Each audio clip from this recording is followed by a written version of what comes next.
The autumn winds had grown colder in the Shire, and Gandalf the Grey found himself once again wandering the winding roads of Middle-earth. His staff clicked rhythmically against the cobblestones as he made his way toward Bree, where he had arranged to meet with Radagast the Brown. The wizard had sent an urgent message, scrawled hastily on parchment and delivered by a rather flustered sparrow. "Strange happenings in the south," the note had read. "Villages burned, livestock vanished. Come at once." Gandalf's brow furrowed beneath his wide-brimmed hat. It had been many years since the fall of Smaug the Terrible, and the peoples of Middle-earth had enjoyed a long period of relative peace. The great dragon's death had marked what many believed to be the end of the Age of Dragons. But Gandalf knew better than most that evil rarely disappeared completely. It merely slumbered, waiting for the right moment to awaken. The Prancing Pony Inn was bustling with activity when Gandalf arrived. Travelers from all corners of the land gathered here, sharing news and gossip over pints of ale. Gandalf spotted Radagast immediately. The brown-robed wizard sat in a corner booth, looking even more disheveled than usual. Leaves and twigs were tangled in his hair, and a small bird was perched on his shoulder, chirping urgent warnings. "Gandalf!" Radagast exclaimed, nearly knocking over his mug. "Thank goodness you've come. The situation is far worse than I initially thought." The two wizards settled into their booth, and Radagast leaned forward conspiratorially. 3 weeks ago, a small farming village called Thornhaven was completely destroyed. At first, authorities believed it was a wildfire. But then another village suffered the same fate, and then another. Survivors spoke of seeing a massive shadow in the sky, hearing a terrible roar, and flames that burned with unnatural intensity. Gandalf stroked his long gray beard thoughtfully. "Dragon fire. That's what I feared," Radagast confirmed. "But it makes no sense. We accounted for all the great dragons. Smaug was the last of the truly powerful ones." "Tell me about these attacks," Gandalf said. "Was there any pattern?" Radagast pulled out a worn map and spread it across the table. He had marked several locations with red ink, forming a rough arc across the southern territories. The attacks seemed to be moving westward. Each village was raided at night. Livestock was taken, entire herds simply vanished. And at each site, we found these. Radagast produced a small leather pouch and emptied its contents onto the table. Several black scales clattered across the wooden surface. They gleamed with an oily iridescence in the lamplight, and Gandalf could feel a faint, magical resonance emanating from them. He picked up one of the scales carefully. The texture was unlike any dragon scale he had encountered before, harder, denser, and infused with a strange energy that made his fingertips tingle. "This is ancient magic," Gandalf said quietly. "Very ancient. These scales are not from any dragon born in this age of Middle-earth." "My thoughts exactly," Radagast agreed. "If there is indeed a dragon of the old world still alive, it could pose a threat unlike anything we've faced in centuries. The people are already terrified. Farmers are abandoning their lands. Trade routes are being closed. If we don't act soon, panic will spread faster than any dragon's flame." Gandalf gazed out the window at the darkening sky. Somewhere out there, an ancient evil had awakened. But why now? What had disturbed this creature's long slumber? "I will investigate," Gandalf declared, "but I shall go alone. This may be nothing more than an overgrown lizard. No need to alarm the entire White Council just yet." Radagast looked concerned. "Are you certain? If this truly is a dragon of the elder days, then I shall be very careful," Gandalf finished with a slight smile. "Besides, I've dealt with dragons before. They're not as invincible as they'd like everyone to believe. Most of them are terribly vain. That's usually their downfall." The two wizards spent the rest of the evening studying the map and discussing strategies. The pattern was clear. The dragons seemed to be searching for something. The attacks weren't random destruction. They were purposeful, calculated raids. Whatever this creature wants, Gandalf mused, it's taking a great risk by exposing itself so openly. Dragons don't typically launch multiple attacks in quick succession unless they're desperate. Desperate or confident, Radagast countered. Perhaps it believes there's no one left who can challenge it. Then it's in for a surprise, Gandalf said with a glint in his eye. As the night grew late, Gandalf stepped outside into the cool air. He lit his pipe and took a contemplative puff. The stars wheeled overhead, unconcerned with the troubles below. Gandalf had lived for thousands of years, sent to Middle-earth to guide and protect its peoples. He had seen empires rise and fall, had witnessed battles that shook the earth, and had faced evils that would drive lesser beings mad. But even after all this time, mysteries still excited him. A dragon, a real, living dragon from the ancient days. The prospect was both terrifying and exhilarating. As Gandalf stood planning his expedition, he became aware of a presence watching him from the shadows near the stables. His hand tightened on his staff, and he turned slowly, prepared for whatever threat might emerge. What stepped out of the shadows was not at all what he expected. A squirrel. But not just any squirrel. This creature stood upright on its hind legs, arms crossed over its small chest, with an expression that could only be described as skeptical. Its fur was reddish-brown, its tail magnificently bushy. Most remarkably, it was staring at Gandalf with obvious intelligence. "So," the squirrel said in a clear voice, "you're finally going to do something about the dragon problem." Gandalf nearly dropped his pipe. Talking squirrels were rare even by his standards. He recovered quickly, however. "Good evening," he replied politely. "And you are?" "Name's Chip," the squirrel said, scampering closer. "And before you ask, yes, I can talk. No, I'm not magic. Well, not particularly. I mean, I'm a talking squirrel, so there's obviously some magic involved, but I didn't choose this. I was just born this way. Long story, not important right now." Gandalf smiled. There was something immediately likable about this creature's forthright manner. "Very well, Chip, I'm Gandalf the Grey, servant of the secret fire, wielder of the flame of Anor, blah, blah, blah," Chip interrupted with a wave of his paw. "Yeah, I know who you are. Everyone knows who you are. The pointy hat is a dead giveaway." "I see," Gandalf said, amused. "And what brings you to me this evening?" Chip's expression turned serious. "I know you're planning to go after the dragon. I can help." "That's kind of you," Gandalf replied diplomatically. "But I'm not sure how a squirrel could assist in such a dangerous undertaking." "Oh, really?" Chip's tone dripped with sarcasm. "Let me guess. You're planning to march down south with your big staff and your bigger ego, confront a massive fire-breathing monster and somehow talk it to death? How's that been working out?" Gandalf's eyebrows rose. This squirrel had spirit. "I'll have you know I've successfully dealt with several dragons in my time." Sure, Chip said, pacing. "But here's the thing. You wizards always rely on the same tricks.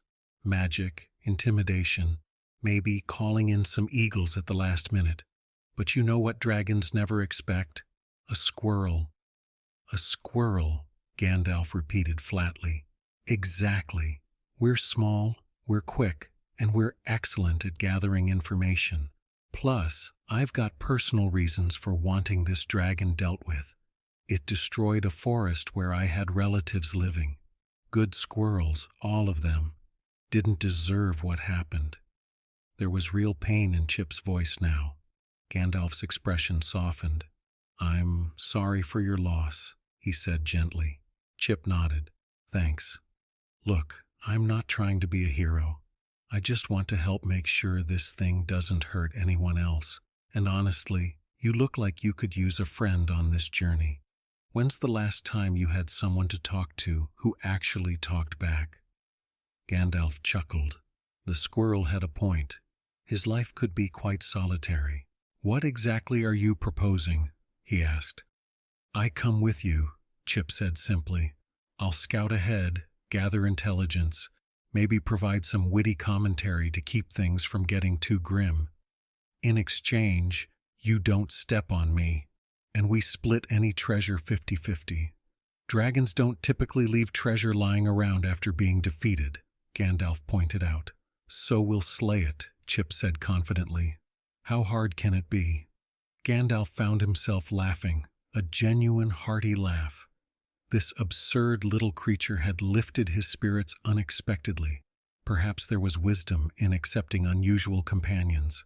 After all, a hobbit had once surprised him by proving key to reclaiming Erebor. "Very well, Chip," Gandalf said, extending his hand. The squirrel shook one of the wizard's fingers with both paws. "You may accompany me, but you must promise to follow my instructions when things get dangerous." "Deal," Chip agreed immediately. "When do we leave?" "Tomorrow at first light. Meet me here, and try to pack lightly." Chip looked down at himself. "I'm a squirrel. I don't exactly have luggage." "Fair point," Gandalf conceded. "Tomorrow then. And Chip, thank you. I have a feeling this journey might be more entertaining than I anticipated." As the squirrel scampered off, Gandalf returned to contemplating the stars. He had set out expecting a solo mission, and now he had a talking squirrel as a companion. Middle-earth never ceased to surprise him, even after all these centuries. The morning sun climbed higher as Gandalf and Chip made their way southward along the old trade road.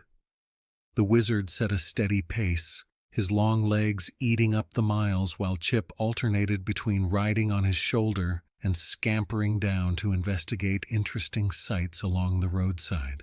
"So," Chip said from his perch, cracking open an acorn he'd grabbed from a roadside oak, "tell me about this dragon business, like the whole story. Don't leave anything out." Gandalf smiled slightly, keeping his eyes on the road ahead. "What would you like to know?" "Everything. I mean, dragons are supposed to be extinct, right? Or at least super rare. How does one just suddenly show up and start torching villages?" "That," Gandalf replied, exhaling a puff from his pipe, "is precisely what troubles me. Dragons are indeed rare in this age. Most were slain in the great wars of old, and the few that remained withdrew to remote places, sleeping in deep caverns for hundreds or thousands of years. They can go for centuries without waking, sustained by their own magic." "Sounds boring," Chip commented, spitting out a bit of shell. "What wakes them up?" "Various things. Sometimes it's simple hunger. Other times, they're disturbed by treasure hunters or miners digging too deep. And occasionally," Gandalf paused, choosing his words carefully, "they're awakened by other magical forces, summoned, in a sense, by those who would use their power for dark purposes." Chip stopped mid-chew. "Wait, you're saying someone might have deliberately woken up this dragon? It's a possibility I cannot ignore. The pattern of attacks suggests purpose, not random destruction. This creature seems to be searching for something." "Great," Chip said sarcastically. "So we might be dealing with a dragon and whoever was crazy enough to wake it up. This just keeps getting better." They walked in silence for a while, the road stretching out before them through green countryside. Other travelers passed them occasionally. Merchants with wagons, farmers heading to market, a group of dwarves singing a marching song. Each time, Chip would fall silent and still, reverting to normal squirrel behavior until the strangers passed. "Why do you hide what you are?" Gandalf asked after the dwarves had disappeared. Chip shifted uncomfortably. "People get weird about talking animals. Some think it's cute, some think it's creepy, and some immediately try to catch you and sell you to a circus or a noble's menagerie. Trust me, I learned that lesson the hard way. I see. And yet you revealed yourself to me. Yeah, well, you're different. You're a wizard. You've probably seen weirder stuff than a chatty squirrel. Plus, I've been watching you for a while. Gandalf's eyebrows rose. Have you now? Don't get creeped out or anything, Chip said quickly. It's just, talking animals tend to hear things. We're part of a network, you could say. News travels fast when you've got birds, mice, squirrels, and the occasional rabbit all sharing information. We've been tracking the dragon situation too, trying to warn people to evacuate before it hits. That's remarkably noble of you, Gandalf said with genuine appreciation. Noble nothing, Chip replied. It's survival. If villages keep burning, forests burn too. And forests are where we live. This dragon is bad for everyone's business. As midday approached, they stopped to rest near a small stream. Gandalf unpacked some bread and cheese while Chip foraged for nuts and berries in the surrounding bushes. When they reconvened by the stream, Chip had assembled quite a collection, mostly hazelnuts, but also some wild strawberries and edible mushrooms. Not bad, Gandalf observed. You know you're foraging. Survival 101, Chip said, devouring a strawberry. In my family, you either learned to find food or you went hungry. I had like 17 siblings. It was competitive. 17? Gandalf repeated, somewhat taken aback. Squirrels have big families, Chip explained with a shrug. Comes with the territory, though I was the only one who could talk, which made me kind of the weird kid. My mom loved me, but I think I freaked out my dad a little. Being different can be difficult, Gandalf said sympathetically, but it can also be a gift. Your ability to communicate gives you opportunities most of your kind could never have. I guess, Chip said thoughtfully. Mostly it just made me lonely. Hard to really connect with your siblings when they can't understand half of what you're saying. That's partly why I left home. Figured I'd find other creatures I could actually have a conversation with. And did you? Sometimes. Met a talking raven once. Total jerk, by the way. Ravens are snobs. Found a community of mice near Bree who were super cool. They're the ones who first told me about the dragon attacks. Gandalf tore off a piece of bread and chewed thoughtfully. You mentioned earlier that you lost relatives to the dragon. Do you want to tell me about that? Chip was quiet for a long moment, staring at the stream. When he finally spoke, his usual jokey demeanor had completely dropped away. It was the third village that got hit, Millbrook. Nice place, decent forest nearby. My cousin Hazel lived there with her family. She'd found this perfect oak tree, raised 3 litters of kits in it. When I heard Millbrook had burned, I went there, or what was left of it. The squirrel's voice grew thick. The whole forest was just gone, Gandalf. Burned to ash. I searched for survivors, called out their names, but nothing. Just silence, and that smell. You ever smelled burned fur? It's something you never forget. Gandalf reached over and gently stroked Chip's head with one finger. I'm truly sorry. No one should have to experience such loss. Yeah, well, Chip said, roughly wiping at his eyes. That's why I'm here. I can't bring them back, but maybe I can help stop this thing before it kills anyone else's family. That's gotta count for something, right? It counts for a great deal, Gandalf assured him. Courage isn't about being unafraid. It's about acting despite your fear. You have that courage, Chip. The squirrel nodded, drawing strength from the wizard's words. After a few more minutes of rest, they packed up and continued south. The landscape gradually began to change. Fewer villages, more forest, rougher roads. As afternoon stretched toward evening, Chip suddenly went rigid on Gandalf's shoulder. "Stop," he whispered urgently. "Something's wrong." Gandalf immediately halted, his hand tightening on his staff. "What is it?" "The birds," Chip said quietly. "Listen, or rather, don't listen. There's no bird song, no squirrels chattering. The whole forest has gone silent." Now that Chip had pointed it out, Gandalf could sense it too, an unnatural stillness. In his experience, such silence usually meant one thing: predators nearby. "Get down and stay close," Gandalf instructed, and Chip immediately scrambled down and pressed himself against the wizard's leg. They waited, perfectly still.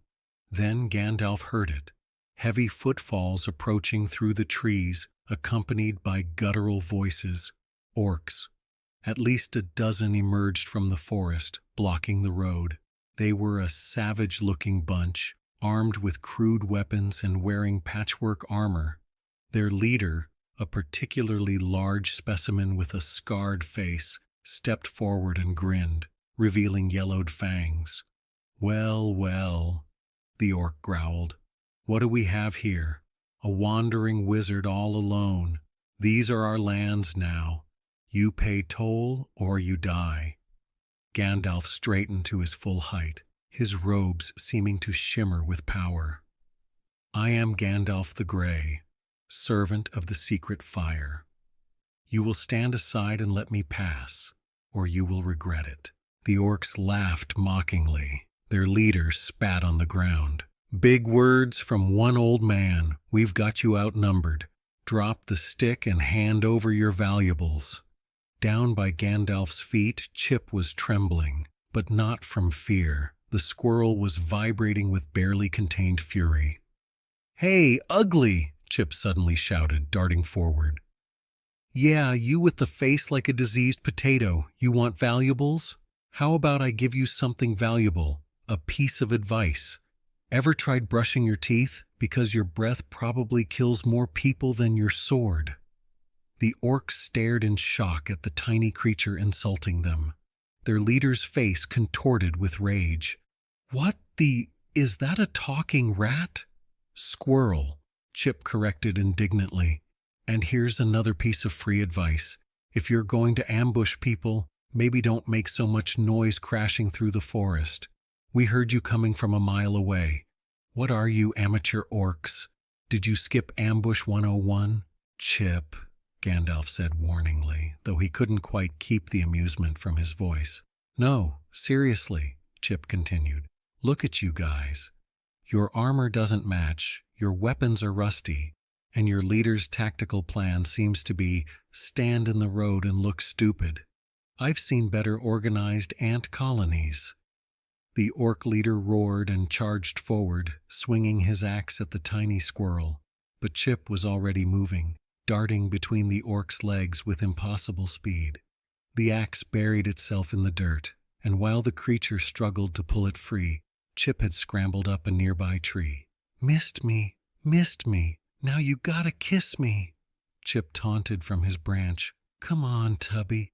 My grandmother was faster than you, and she was missing 2 legs." The other orcs charged after Chip, completely forgetting about Gandalf. This was exactly the opening the wizard needed. "Fool of a squirrel," Gandalf muttered fondly, then raised his staff high. But effective. Lightning crackled from the staff's tip, striking the ground among the pursuing orcs. Thunder boomed, and the creatures were thrown backward. Those who weren't, knocked unconscious, immediately scrambled to their feet and fled into the forest. Chip swung down from his tree branch, looking immensely pleased with himself. "See," he said, landing on Gandalf's shoulder. "Told you a squirrel could be useful. Classic distraction technique. They never see it coming." Gandalf shook his head in amused exasperation. "That was incredibly reckless. You could have been killed." "But I wasn't," Chip pointed out. "And admit it, that was pretty funny. Did you see the look on that big guy's face when I called him a diseased potato?" "I'll admit nothing of the sort," Gandalf said sternly, though his mouth twitched upward. "Next time, Please consult with me before charging into danger." "Sure, sure," Chip agreed easily. "But you can't deny we make a good team. I provide the witty banter and distraction. You provide the thunder and lightning. It's like a comedy show with explosions." As they continued down the road, stepping over the unconscious orcs, Gandalf found himself reconsidering his initial skepticism. The squirrel was impulsive and irreverent, yes, but he was also brave, clever, and skilled at thinking on his feet. Perhaps this unlikely partnership would work out after all. "Chip," Gandalf said as the afternoon light began to fade, "I believe I owe you an apology. You proved your worth today." "Damn right I did," Chip replied cheerfully. "So does this mean I get a bigger share of the treasure when we defeat the dragon?"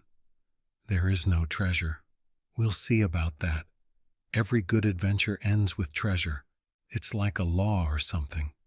Gandalf chuckled and walked on, his unusual companion chattering away as the sun set over the wild lands ahead. 3 days had passed since their encounter with the orcs, and Gandalf and Chip had fallen into a comfortable rhythm of travel. They walked during the day, Chip alternating between riding on the wizard's shoulder and scouting ahead. At night, they camped beneath the stars, with Gandalf smoking his pipe and telling stories, while Chip gathered firewood and provided running commentary. "So let me get this straight," Chip said on their third evening, gnawing on a roasted chestnut. "You're basically an angel?" "That's an oversimplification," Gandalf replied, exhaling a smoke ring. "I'm a Maya, a spiritual being sent to Middle-earth to guide and protect its peoples. But I'm bound in the form of an old man, with all the limitations that entails." "So you can't just snap your fingers and teleport us to the dragon?" "Sadly, no." "Or turn invisible?" "Not easily." "Man," Chip said, shaking his head. "Being an angel sounds like it has some serious limitations. What's even the point?" Gandalf laughed. "The point, my small friend, is that true power comes not from flashy magic tricks, but from wisdom, courage, and the ability to inspire others." They had been traveling through increasingly wild country, and the signs of the dragon's attacks were becoming more evident. They passed abandoned farms and empty villages where people had fled in fear. The silence was oppressive, broken only by the wind. On the 4th morning, they crested a hill and stopped.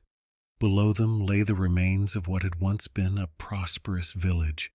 Now it was nothing more than charred ruins. Blackened timbers jutted up like broken teeth, and the acrid smell of old smoke hung in the air. "Thornhaven," Gandalf said quietly. "The first village to be attacked." They descended carefully into the ruins. Chip was uncharacteristically quiet. The destruction was total. Not a single building remained intact. Here and there they could see where people had tried to fight back. Improvised barricades had been erected and then smashed apart. Gandalf knelt in the center of what had once been the village square. He placed his hand on the scorched earth, closing his eyes.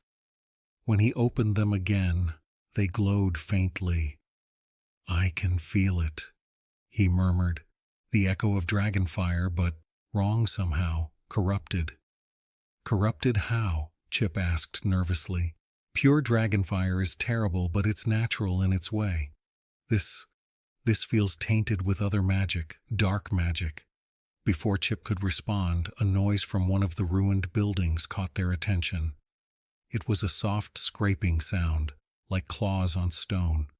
Gandalf rose immediately, his staff raised and glowing. "Who's there?" he called out. "Show yourself." For a long moment there was only silence. Then, from behind a collapsed wall, a figure emerged. It was a young hobbit woman, her clothes torn and dirty, her curly hair matted with soot. She held a small knife in one trembling hand. "Don't come any closer," she warned, her voice cracking. "I won't let you take what's left." Gandalf immediately lowered his staff, his expression softening. "Peace, young one. We mean you no harm. I am Gandalf, and this is my companion Chip. We're investigating the dragon attacks." The hobbit's eyes widened. "Gandalf? The wizard Gandalf?" "The same. What is your name, and how did you survive the attack?" The woman slowly lowered her knife, though she still looked wary. "I'm Marigold Took. I survived because I was in the cellar when it happened. I heard the screams, smelled the smoke. By the time I got out, everyone else was—" She couldn't finish the sentence. Chip scrambled down from Gandalf's shoulder and approached Marigold slowly, his posture non-threatening. "Hey," he said gently. "I know this is rough, but we really need your help. Can you tell us what happened? What you saw?"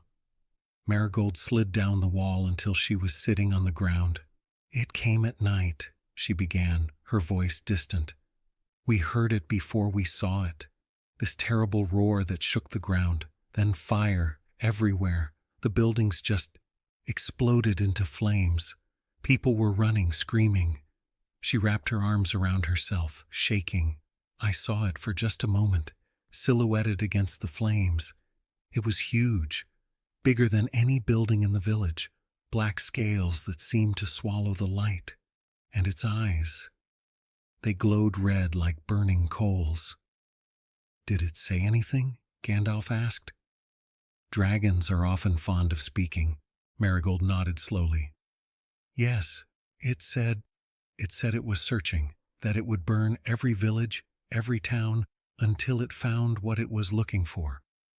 "Did it say what it was searching for?" "A stone. It kept roaring about the stone of ancient power. It demanded we bring it the stone or be destroyed, but none of us knew what it was talking about. We're just simple farmers. We don't have any magical stones." Gandalf and Chip exchanged glances. A stone of ancient power. That was their first real clue about the dragon's motives. "How long have you been hiding here?" Chip asked. 3 weeks, Marigold replied. "I've been living on what I could scavenge from the ruins. I didn't know where else to go." "Come with us," Gandalf said immediately. "We'll escort you to the next safe town." But Marigold shook her head firmly. "No, this is my home, or what's left of it. I'm not leaving, not until that monster is dead and I can properly bury my family." There was steel in her voice now. Gandalf recognized that tone, the voice of someone who had lost everything and found, in despair, an unexpected strength. "Very well," he said respectfully, "but promise me you'll take shelter if the dragon returns." Marigold nodded. "Find it," she said. "Find it and stop it. For everyone it's killed." Before they left, Gandalf gave Marigold what supplies he could spare: some food, a warmer blanket, and a small vial of clear liquid. "This is cordial made from athelas," he explained. "If you're injured or ill, a few drops in water will help restore your strength."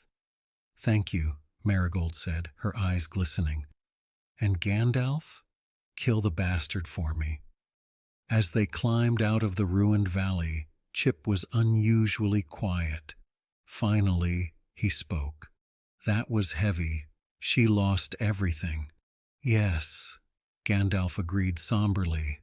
"And she's not the only one. That's why we must succeed." They continued south, the information weighing on their minds.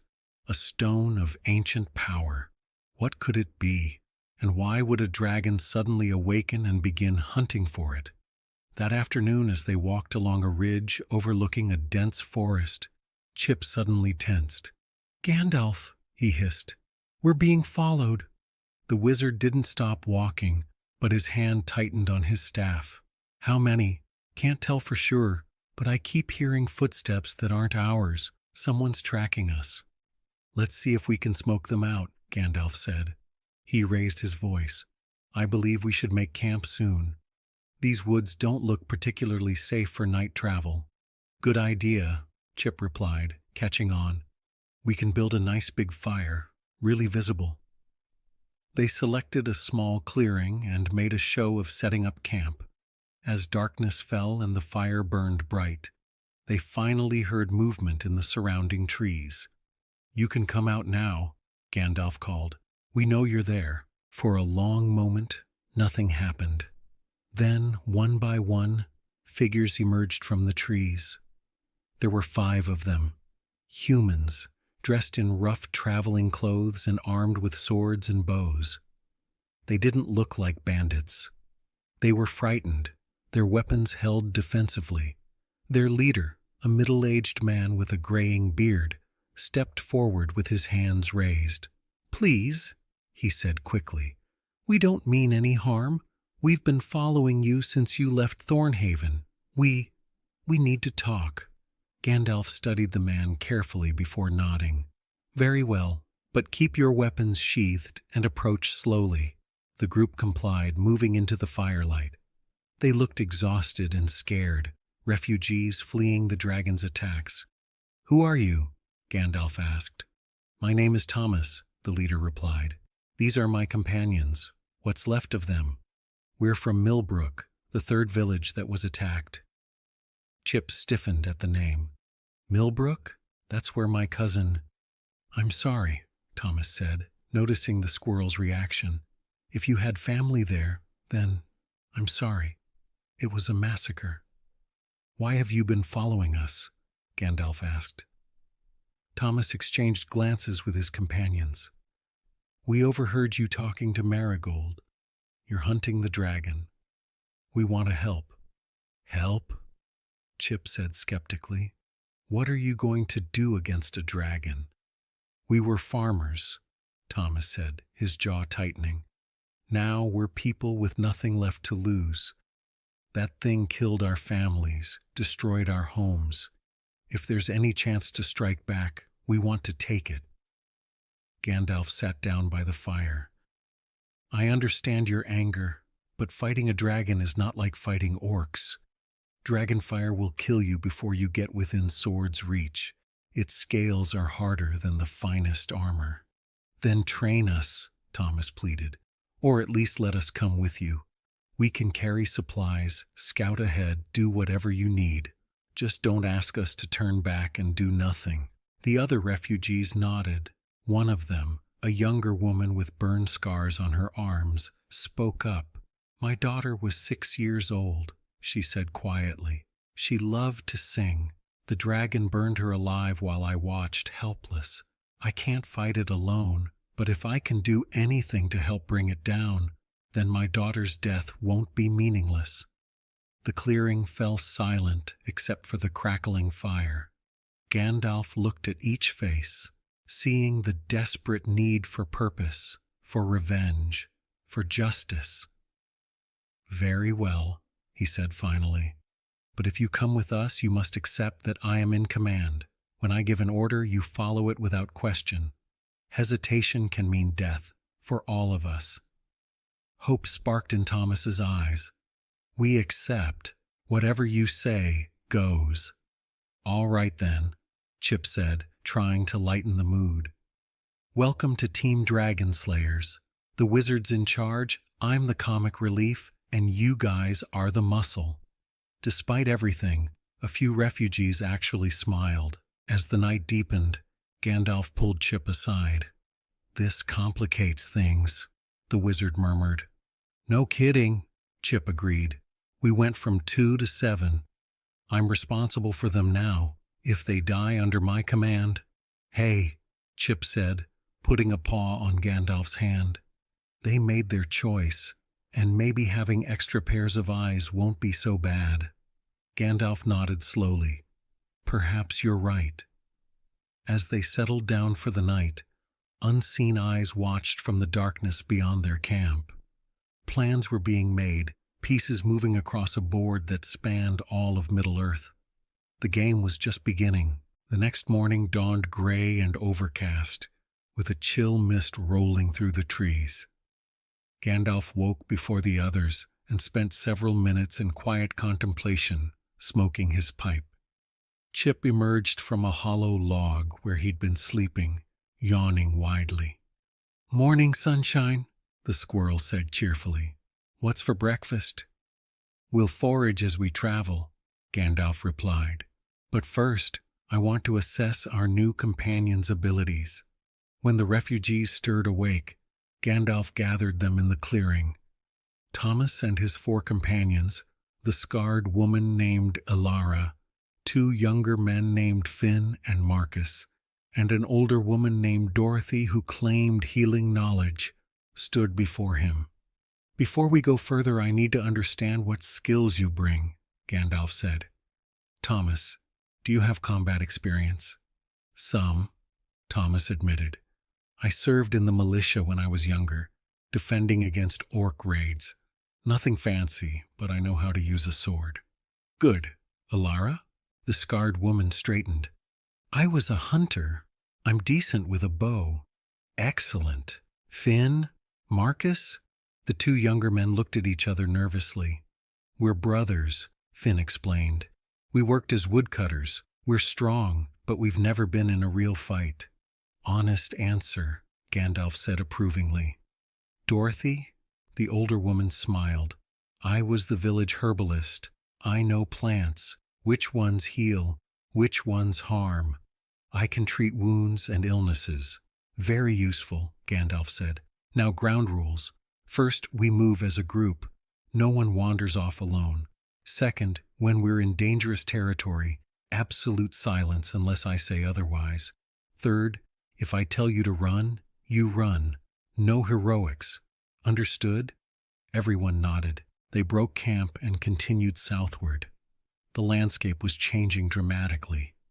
The rolling hills gave way to dense forest, ancient trees with trunks so thick that 3 men couldn't encircle them, their branches forming a canopy so dense that little sunlight reached the forest floor. This is the Forest of Ancient Shadows, Thomas said uneasily. The locals call it cursed. People who enter don't always come out. Cheerful, Chip commented. Why is it always a cursed forest? Why can't we travel through the forest of pleasant surprises or the woods of free snacks? Because evil tends to congregate in dark places, Gandalf replied. Light doesn't need to hide. As they ventured deeper, the temperature seemed to drop. Their breath misted despite it being late summer. The trees here were grotesquely twisted, their bark black and rough. Strange mushrooms grew at their bases, pale, sickly things that glowed faintly. Don't touch those, Dorothy warned when Marcus bent down for a closer look. Those are ghost caps, deadly poisonous. Just touching them can make you sick. This place is seriously creepy, Chip muttered, his tail twitching. Even the birds sound wrong. He was right. The occasional bird calls had a strange, distorted quality, and there was something else, an underlying silence that pressed in from all sides.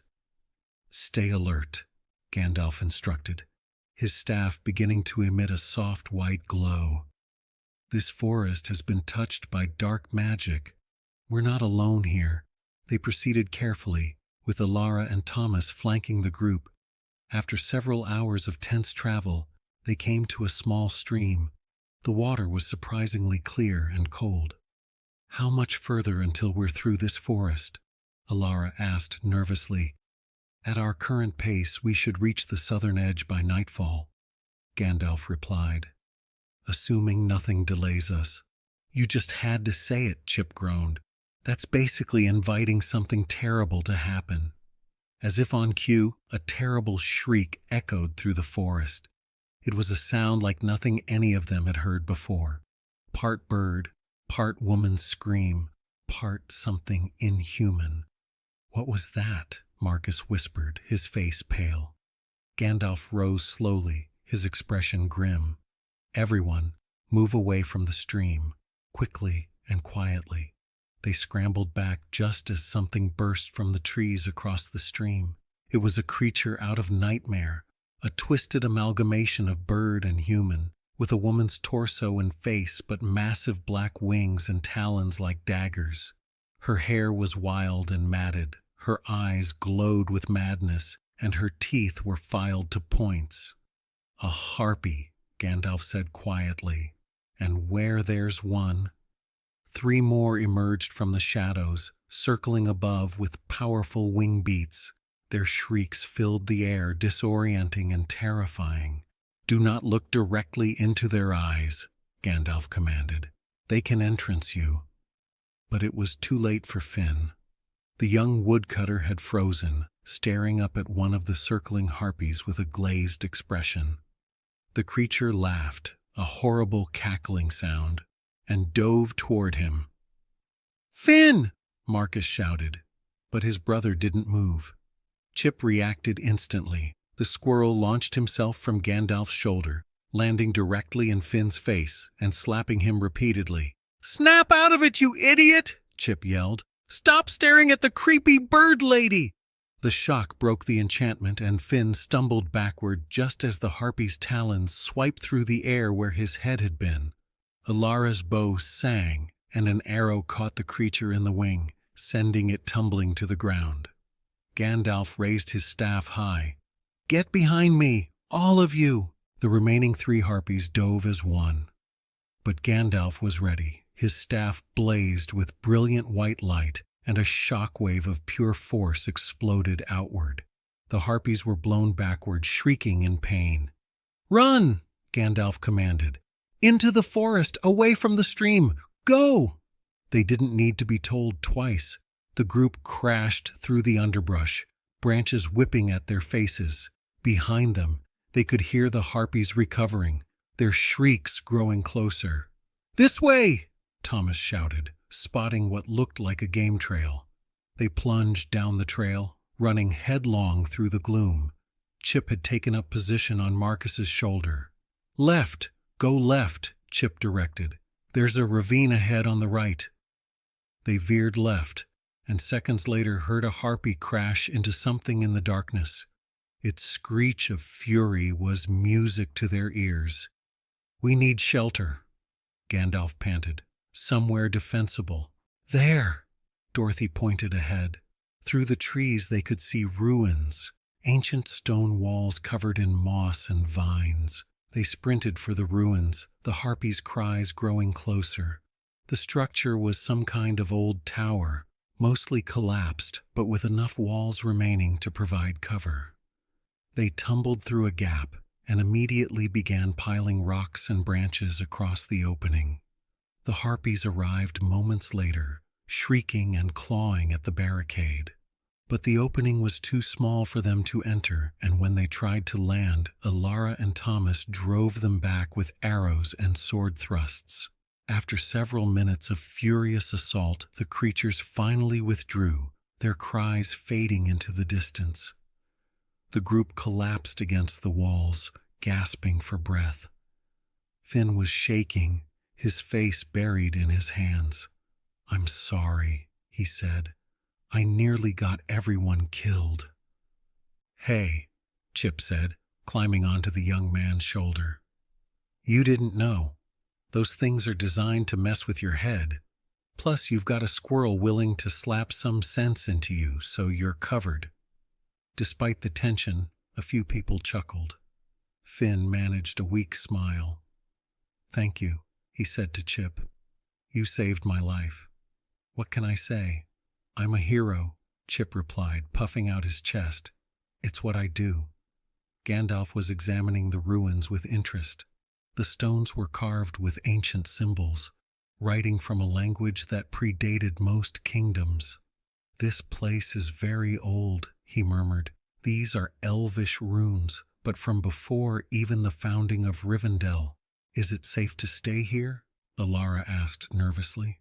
"Safer than being out in the open with harpies hunting us," Gandalf replied. "We'll rest here for a few hours. I'll set wards at the entrance." As the group settled in, Dorothy began checking everyone for injuries. Marcus had some scratches, and Alara had twisted her ankle slightly, but otherwise everyone was intact. Gandalf sat apart, deep in thought. The appearance of the harpies troubled him. Such creatures were rare in this age, and they typically dwelled in mountain caves, not forests. Their presence suggested the corruption was spreading. "Penny for your thoughts," Chip said, climbing up beside the wizard. "I'm worried," Gandalf admitted quietly. "The dark magic I sensed in Thornhaven, it's here too, and it's growing stronger the further south we travel. You think it's connected to the dragon? I'm certain of it, but I don't yet understand how." Before Chip could press for details, a low, rumbling sound echoed through the forest. The ground trembled and dust filtered down from the ruined walls. "Was that an earthquake?" Thomas asked, standing quickly. "No," Gandalf said, his face pale. "That was much worse." The rumbling came again, louder this time, and with it came another sound, a deep, resonant roar. "The dragon. It's here," Ilara whispered. "The dragon is in the forest." Everyone scrambled to the gaps in the walls, peering out. At first, they saw nothing. Then, through the trees, they glimpsed movement. Something massive, moving between the ancient trunks. "Don't move," Gandalf breathed. "Don't make a sound." They stood frozen as the dragon passed by, no more than 100 yards away. Even in the shadows, they could see its immense size. Its scales gleamed like black glass, and when it breathed, small gouts of flame escaped its nostrils. But most terrifying were its eyes. They glowed with an unnatural red light, and there was an intelligence in them that was almost human. The dragon paused, its great head swinging slowly as if searching. When it spoke, its voice was like grinding stones. "I know you are near, little wizard," it rumbled. "I can smell your magic on the wind. Come out and face me, or I shall burn this entire forest to ash." Gandalf's hand tightened on his staff. Everyone looked to him, their faces pale with terror. What should they do? It was Chip who broke the silence. "Gandalf, I've got an idea, but you're really not going to like it." "What is it?" the wizard hissed back. "Let me distract it. I'll draw it away, lead it on a chase. Then you guys can escape and regroup." "Absolutely not," Gandalf said immediately. "You'd be killed." "Maybe," Chip admitted. "Or maybe I'm small enough and fast enough to keep ahead of it. Someone needs to do something before it starts burning everything." The dragon was growing impatient. It inhaled deeply, its chest beginning to glow. "Time's up," Chip said. Before anyone could stop him, the squirrel darted out through a gap and scrambled up the nearest tree. From a high branch, he shouted at the top of his lungs. "Hey, Godzilla, yeah, you with the bad breath. Bet you can't catch me." The dragon's head whipped around, its eyes focusing on the tiny creature with disbelief. "A squirrel?" it rumbled. "A squirrel dares to mock me? That's right, Scaleface. What are you going to do about it? My grandmother could fly faster than you, and she was afraid of heights." With a roar of pure outrage, the dragon lunged at the tree, but Chip was already moving, leaping to the next tree and the next. "Catch me if you can, you overgrown iguana," his voice echoed back. The dragon roared and crashed after him, smashing through trees like twigs. Within seconds, both dragon and squirrel had vanished into the forest depths. In the ruins, Gandalf stood frozen in shock. "That brave, idiotic, wonderful little fool," he whispered. "We have to help him," Ilara said urgently. "He bought us time," Thomas pointed out. "We need to move now." "It won't be a sacrifice," Gandalf said firmly, his eyes blazing. "Come, we're going to save him. But first, we need a plan." As they quickly gathered their belongings, the sounds of pursuit were fading. Somewhere in that dark forest, a tiny squirrel was leading one of the most dangerous creatures in Middle-earth on the chase of its life. And against all odds, he was winning. Gandalf's mind raced as he led the group out of the ruins at a careful but steady pace. The sounds of the dragon crashing through the forest had faded into the distance, but he knew they didn't have much time. Chip was buying them precious minutes, but even the cleverest squirrel couldn't outrun a dragon forever. "Where are we going?" Thomas asked, keeping his voice low as they moved through the twisted trees. "We need to find higher ground," Gandalf replied, his eyes scanning the forest. "Somewhere we can see the dragon's movements and plan our next move. More importantly, somewhere Chip can find us when he escapes." "If he escapes," Marcus said quietly, then immediately looked guilty. "Sorry, I know what you mean," Gandalf said, "but that squirrel is more resourceful than you might think. He's survived this long for a reason." They pushed through the dense undergrowth for what felt like hours. Dorothy stumbled once, and Finn caught her arm to steady her. Ilara led the way, her hunter's instincts helping them avoid the most treacherous paths. The forest seemed to press in on them from all sides, and more than once, Gandalf had to use his staff to illuminate their path through particularly dark sections. Finally, they emerged onto a rocky outcropping that jutted out from the hillside. From here, they could see over the canopy of the forest, and in the distance they could still hear the occasional roar of the dragon and the sound of splintering trees. "Rest here," Gandalf commanded. "Catch your breath. We wait for Chip." "What if he doesn't come back?" Ilara asked softly. Gandalf's jaw tightened. "He will. He must." They settled onto the rocks, exhausted and frightened. Dorothy pulled out her water skin and passed it around. No one spoke much. They were all listening intently for any sound that might indicate Chip's return, or worse, the dragon's approach. As the minutes stretched on, Gandalf stood at the edge of the outcropping, staring out over the forest. His hands gripped his staff so tightly his knuckles were white.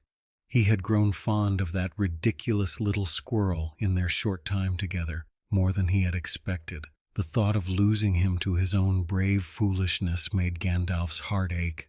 Suddenly, there was a rustling in the branches of a nearby tree. Everyone jumped to their feet, weapons drawn. But instead of a dragon or a harpy, a small brown shape launched itself from the tree and landed directly on Gandalf's hat. "Miss me?" Chip said breathlessly, clinging to the brim. "Chip!" Gandalf exclaimed, relief flooding through him. He carefully lifted the squirrel down and held him in his palm. "You reckless fool!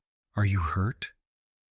"Just a little singed," Chip said, and indeed the tip of his magnificent tail looked somewhat blackened. "But you should see the other guy. I led that overgrown lizard on the wildest chase of his life. He's probably still trying to figure out how I disappeared." "How did you disappear?" Marcus asked, amazed. Chip grinned. "Old squirrel trick. I led him to the stream, jumped in, swam downstream underwater. We're actually pretty good swimmers, thank you very much. And then climbed out on the opposite bank. By the time he figured out I wasn't in the trees anymore, I was long gone. Dragons might be smart, but they're not great at tracking small prey in water."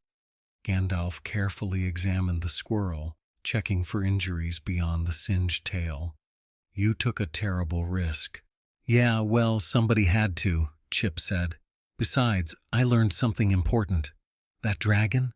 It's not just angry, it's desperate, and it's definitely looking for something specific. It kept muttering to itself between roars, something about the stone must be found, and time is running out." "Time running out?" Gandalf repeated thoughtfully. "That's interesting.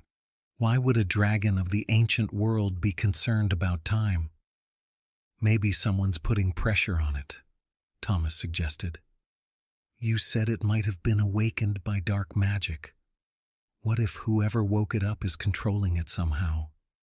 "That would explain the desperation," Ilara added, "and the corruption you sensed in the dragonfire."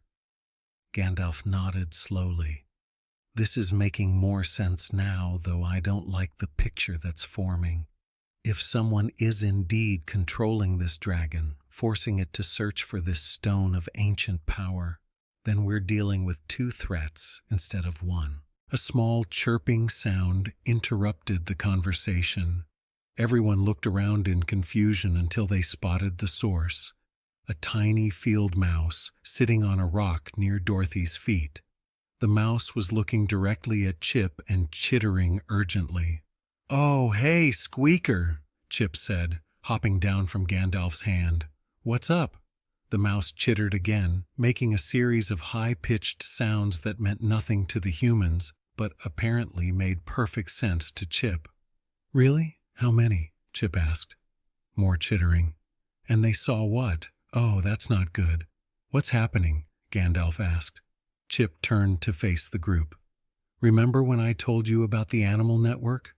Well, news travels fast. Squeaker here is from a colony of mice that live in an old barn about 2 miles south of here. They've been watching the dragon's movements and sharing information with other animals in the area." "And?" Gandalf prompted.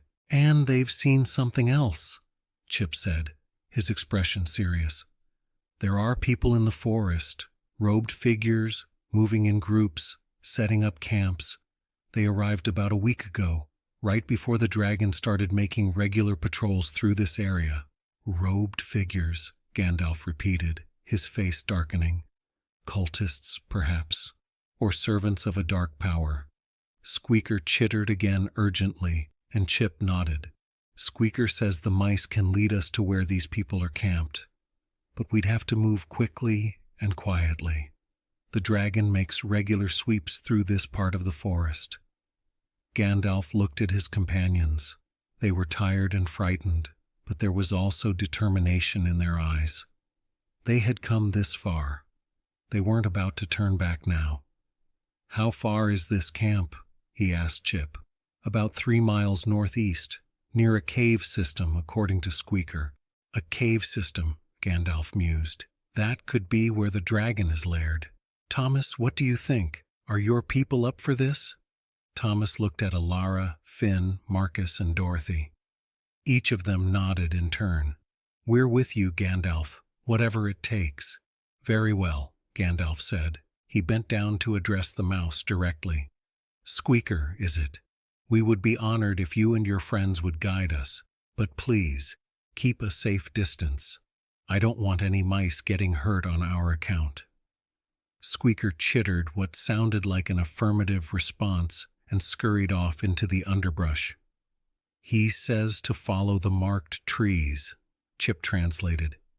"His friends have been gnawing specific patterns into the bark to create a trail. Pretty clever, actually." They set off again, this time with a clearer purpose. As they walked, Gandalf noticed that Chip was right. Certain trees had distinctive gnaw marks near their bases, always pointing in a consistent direction. The mouse network was more sophisticated than he had imagined. As they traveled, Chip moved between Gandalf's shoulder and scouting runs through the trees. On one of his returns, he brought more news. "I met a family of rabbits who saw the robed people performing some kind of ceremony 3 nights ago," he reported. "Lots of chanting, weird lights, the whole creepy ritual package. The rabbits said it made all the animals in the area feel sick and scared." "Dark magic," Gandalf confirmed. "They're definitely involved in controlling the dragon somehow. We need to be extremely careful as we get closer." The forest began to change as they moved northeast. The trees here were even more twisted and dead-looking than before. Mushrooms and fungi grew in thick clusters, and the air had a damp, unpleasant smell. Even the light seemed dimmer, though it was still afternoon. "I don't like this," Dorothy whispered. "This place feels wrong, poisoned." "Your instincts are correct," Gandalf said. "The dark magic is stronger here. Everyone stay close together. Don't touch anything you don't have to." They crept forward, following the mouse-marked trees, until they heard voices ahead. Gandalf immediately signaled for everyone to crouch down and move more slowly. Through the trees, they could now see flickering firelight. Creeping closer, They found a vantage point behind a fallen log where they could observe without being seen. Below them, in a small clearing, was a camp. About a dozen figures in dark robes moved about, tending to fires and organizing supplies. At the center of the camp stood a large tent, more elaborate than the others, with strange symbols painted on its sides. "Cultists, definitely," Thomas whispered. "But cultists of what?" Gandalf's expression was grim. "I recognize those symbols. They're from the old tongue, from before the founding of the kingdoms of men. These people worship the ancient darkness, powers that should have been destroyed long ago." As they watched, the flap of the central tent opened and a figure emerged. Unlike the others, this one wore robes of deep crimson rather than black, and his face was visible, gaunt, pale, with eyes that seemed too large for his skull. "That's their leader," Chip whispered from Gandalf's shoulder. "I can tell by how the others react to him." The crimson-robed figure raised his hands and spoke in a loud, commanding voice. "The dragon grows weary of searching. We must narrow down the location of the stone, or our master will be most displeased. You," he pointed at one of the black-robed figures, "take your group and search the villages to the west. Be thorough. Question everyone. Use whatever methods necessary." "Yes, Master Vex," the figure replied, bowing deeply. "The rest of you, prepare for tonight's ritual," Master Vex continued. "We will call upon the ancient powers to guide us to the stone, and if the dragon fails in its task," he smiled coldly, "we have other methods of persuasion." The cultists dispersed to their tasks, and Master Vex returned to his tent. Gandalf slowly pulled back from their vantage point, gesturing for the others to retreat quietly. Once they were a safe distance away, they huddled together to discuss what they had seen. "So the dragon is definitely being controlled," Alara said, "and these cultists are using it to search for this stone." "But why?" Finn asked. "What's so special about this stone?" "That," Gandalf said gravely, "is what we need to find out. But now we have another problem. Those cultists are going to torture innocent villagers looking for information they don't have. We can't let that happen." "So what do we do?" Marcus asked. "There are too many of them for us to fight directly." A small chittering sound came from the undergrowth. Another mouse appeared, this one looking particularly agitated. Chip hopped down to converse with it. After a moment, Chip looked up at Gandalf, his expression troubled. "We've got another problem. The mice say the dragon is returning. It's about a mile away and headed in this direction. We need to move, now." "Where?" Thomas asked.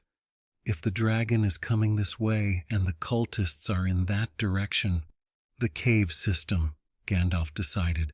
Squeaker mentioned caves. If we can get there before the dragon, we might be able to hide and learn more about what's happening. "Chip, can your mouse friends guide us?" "They can try," Chip said, "but we need to move fast."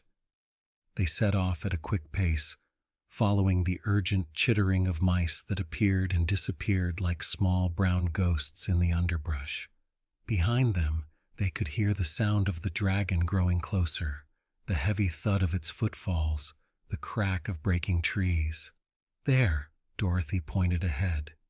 In the hillside, partially hidden by vines and bushes, was the dark mouth of a cave. They ran for it, no longer bothering with stealth. Just as they reached the entrance, the trees behind them exploded in a shower of splinters. The dragon had arrived. "Inside! Now!" Gandalf commanded. They tumbled into the cave entrance just as a gout of flame roared past, singeing the vines and blackening the stone. The dragon roared in frustration but didn't follow them in. Either it was too large to fit through the entrance, or it didn't want to for some reason. In the darkness of the cave, pressed together and breathing hard, the group waited. Outside, they could hear the dragon pacing, its breathing heavy and angry. Then, to their surprise, they heard another voice, Master Vex. "What are you doing here, you stupid beast?" the cultist shouted. "You're supposed to be searching the western villages." The dragon's response was a low, angry growl. "I sense the wizard. He is here, in this forest, the one called Gandalf." "Gandalf?" Master Vex's voice rose with alarm. "Are you certain? I can smell his magic, old and powerful.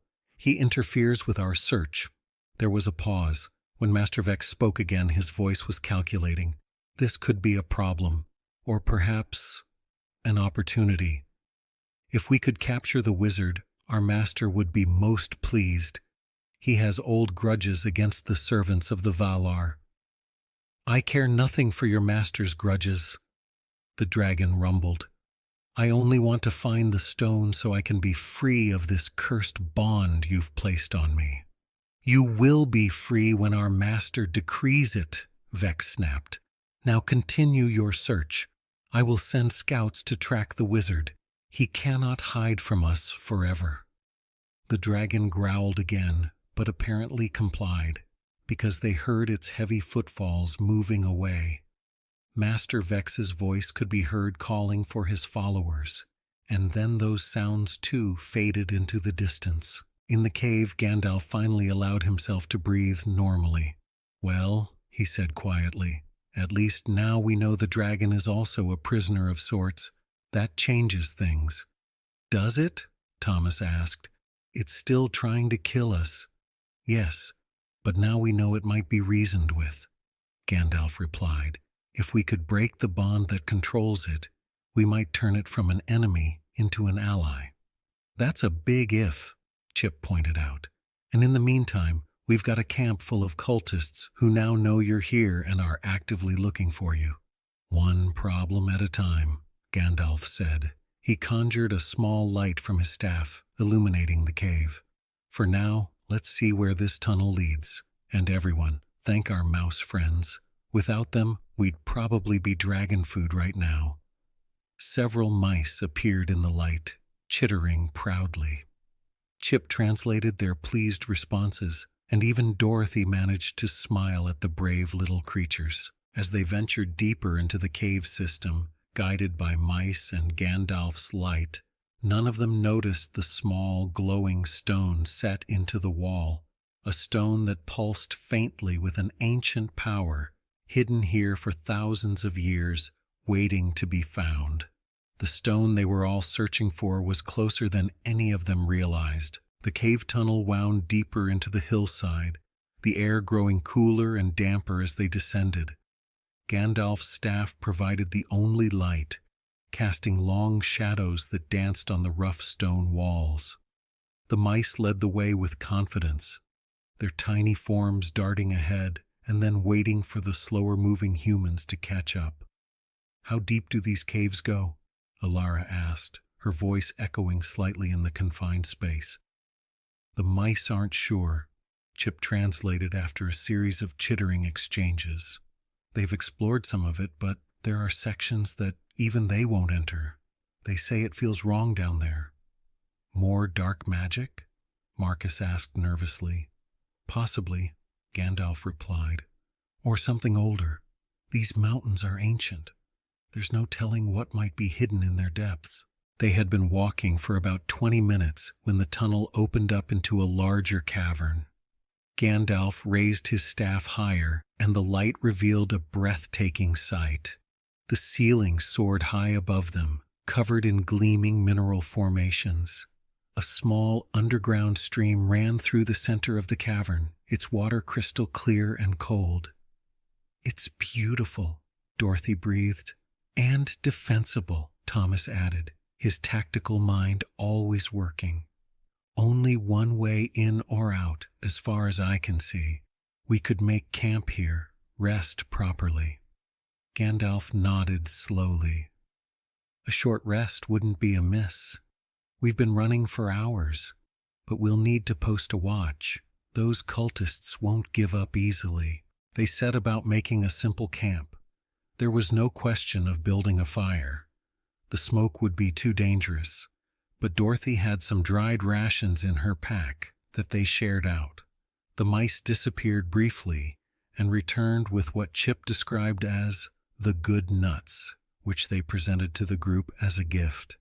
"Your mouse friends are very generous," Gandalf said to Chip as he accepted a particularly large acorn. "They're good people," Chip replied. "Well, good mice. You know what I mean. They've been keeping track of everything happening in this forest. The dragon, the cultists, the attacks on villages.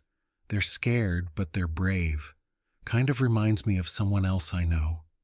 He nudged Gandalf's hand affectionately.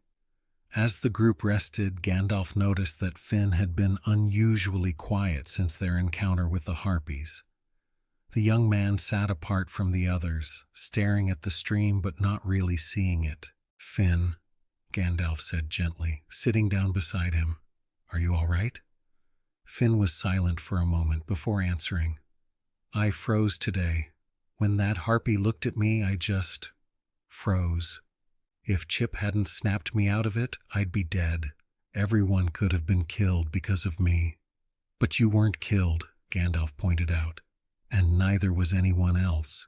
Yes, you were entranced by the harpies' magic. That's what they do. It's not a failure of courage. Even the bravest warriors can fall victim to such enchantments." "My brother depends on me," Finn said. "Marcus and I have always looked out for each other. After our parents died, we only had each other. I can't let him down." "You haven't let him down," Gandalf assured him. "Being afraid doesn't make you a coward, Finn. It makes you honest. True courage is continuing forward despite your fear, and that's exactly what you've been doing." Chip scampered over and climbed onto Finn's knee. "Hey, the old wizard's right, and trust me, if you were really useless, I'd tell you. I'm not known for my tact, but you're doing fine. Better than fine, actually. You didn't run away, you didn't panic, and you're still here. That counts for something." Finn managed a small smile and reached down to stroke Chip's head with one finger. "Thanks, both of you. I'll try to do better." "That's all any of us can do," Gandalf said. A sudden chittering from the mice drew their attention. Squeaker had appeared at the cavern entrance, looking agitated and urgent. "What is it?" Chip asked, hopping over to converse with the mouse.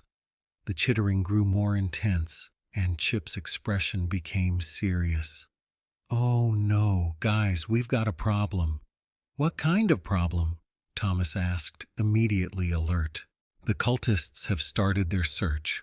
They're moving through the forest in groups, checking every cave, every hiding spot. And they've got something with them. The mice don't know what to call it, but from their description, it sounds like some kind of tracking creature. A magical bloodhound, maybe."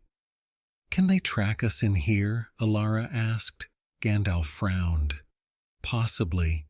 If this creature is what I think it is, a shadow hound perhaps, or something similar, it can follow magical traces.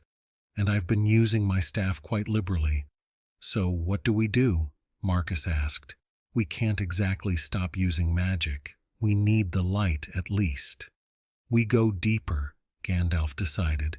"The mice said there are parts of these caves they won't enter. If there's dark magic there, it might mask my presence. It's a risk, but staying here is a certainty of being found."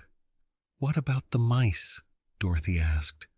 "We can't ask them to go into places that frighten them." Chip chittered to Squeaker, and the mouse responded with what sounded like a determined squeak. "Squeaker says his colony will create false trails, lead the cultists away from the cave entrance.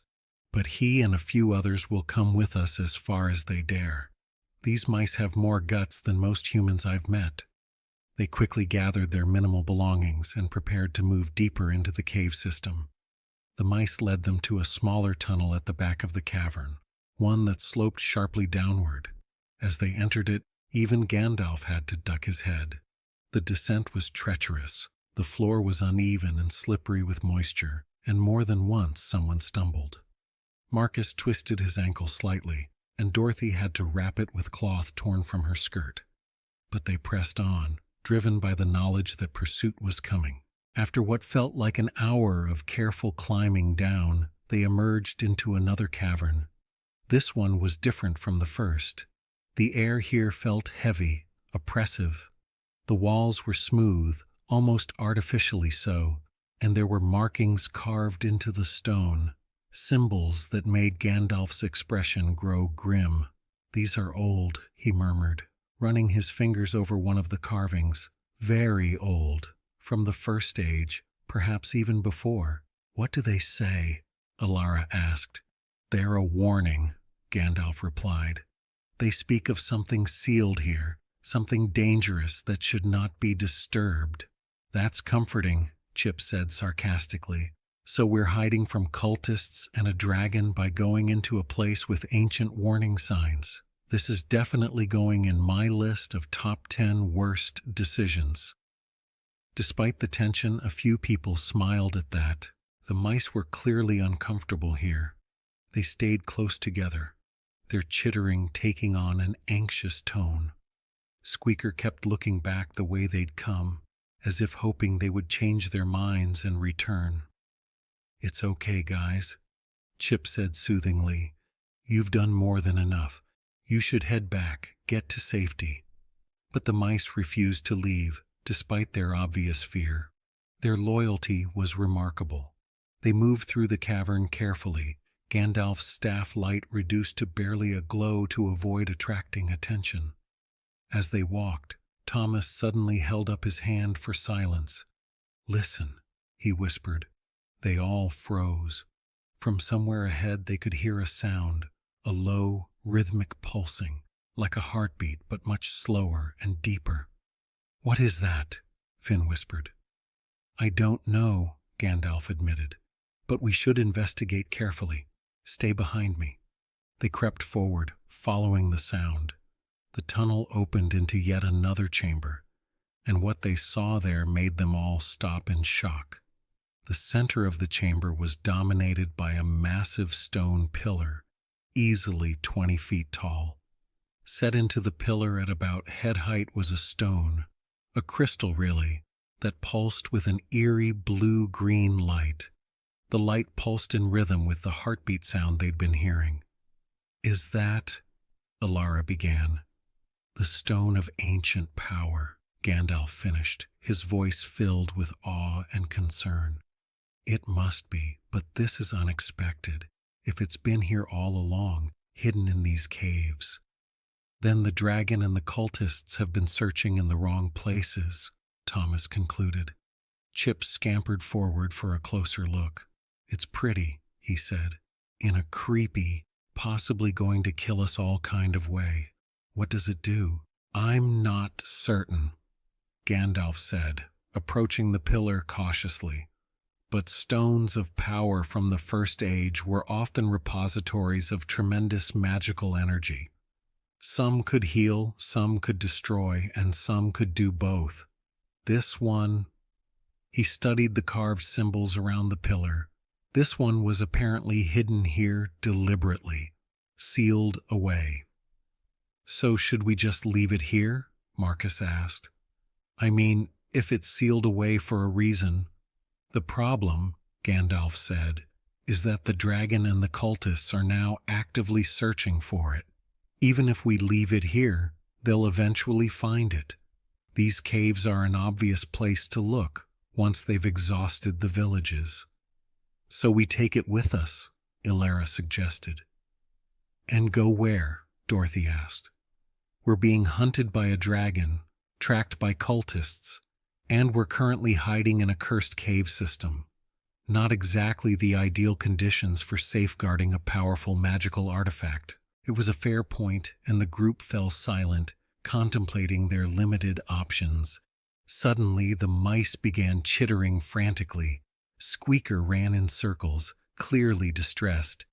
"They hear something," Chip translated urgently. "Something's coming down the tunnel. Something big." "The tracking creature," Gandalf said. "It's found us. Everyone, weapons ready. We may have to fight our way out." "Wait," Thomas said, an idea forming. "What if we don't have to? What if we let them find the stone?" "Are you mad?" Alara exclaimed. "We can't just hand it over to those cultists." "Not hand it over," Thomas explained quickly. "But what if we let them see it, let them think they've found it, and then spring a trap? With the stone as bait, we might be able to eliminate their leader and break whatever hold they have on the dragon." Gandalf's eyes lit up. "That's actually not a terrible idea. Risky, but not terrible." "Everything we do is risky at this point," Chip pointed out. "At least this way, we'd be choosing when and where the fight happens." "We'd need to set the trap carefully," Gandalf said, his tactical mind already working. "Alara, can you position yourself somewhere with a clear shot at the tunnel entrance? Thomas, you and Marcus find cover where you can flank anyone who enters. Dorothy, Finn, you stay back with the mice ready to help the wounded. Chip, you and I will be near the pillar." They scrambled to get into position. Alara found a ledge about 15 feet up the wall that gave her a perfect vantage point. Thomas and Marcus hid behind rock formations on either side of the chamber entrance. Dorothy and Finn retreated to a small alcove with the mice, who seemed grateful to be out of the direct line of danger. The sounds from the tunnel grew louder, shuffling footsteps and a wet, snuffling noise that sent chills down everyone's spines. "Whatever happens," Gandalf whispered to Chip, "stay low. These cultists won't hesitate to use dark magic." "Don't worry about me," Chip whispered back. "I'm an expert at staying low. It's literally my entire lifestyle." The creature that emerged from the tunnel was like nothing any of them had seen before. It was roughly the size of a large dog, but its body seemed to be made of living shadow, constantly shifting, never quite solid. Its eyes glowed red, and wisps of darkness trailed behind it like smoke. Behind it came 3 cultists in black robes, and finally, Master Vex himself in his crimson robes. "There!" one of the cultists shouted, pointing at the pillar. "The stone! We found it!" Master Vex's gaunt face split into a triumphant smile. "At last, after all these weeks of searching, our master will be most pleased." He stepped forward, reaching toward the glowing stone. "I wouldn't touch that if I were you," Gandalf said, stepping out from behind the pillar. His staff blazed with sudden brilliant light, and his voice carried the weight of command.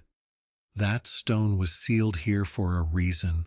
Master Vex jerked back, then narrowed his eyes. "Gandalf the Grey, how fortuitous. My shadow hound tracked you right to our prize. 2 triumphs in one day."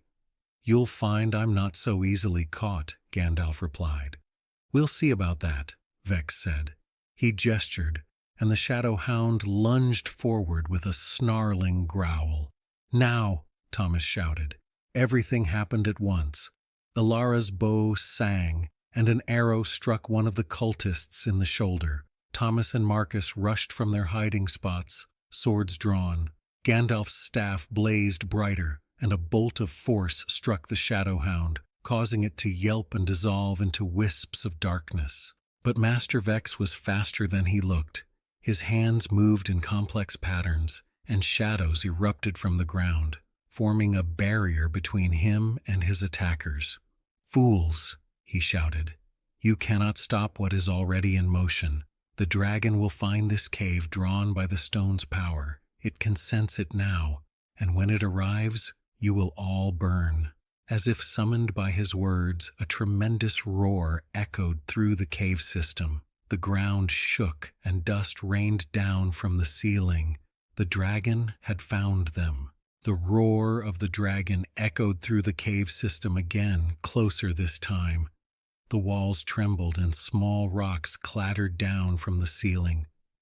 Master Vex's smile widened into something triumphant and terrible. "You hear that?" he called out over the chaos. "Your doom approaches. The dragon will tear through these caves and there will be nowhere for you to run." Gandalf's mind raced. They were trapped between the cultists and an approaching dragon, with no escape route.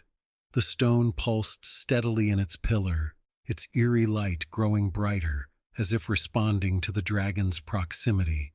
"We need to collapse the tunnel," Thomas shouted, dodging a blast of dark energy. "Block the dragon's path." "That would trap us in here with them," Marcus countered.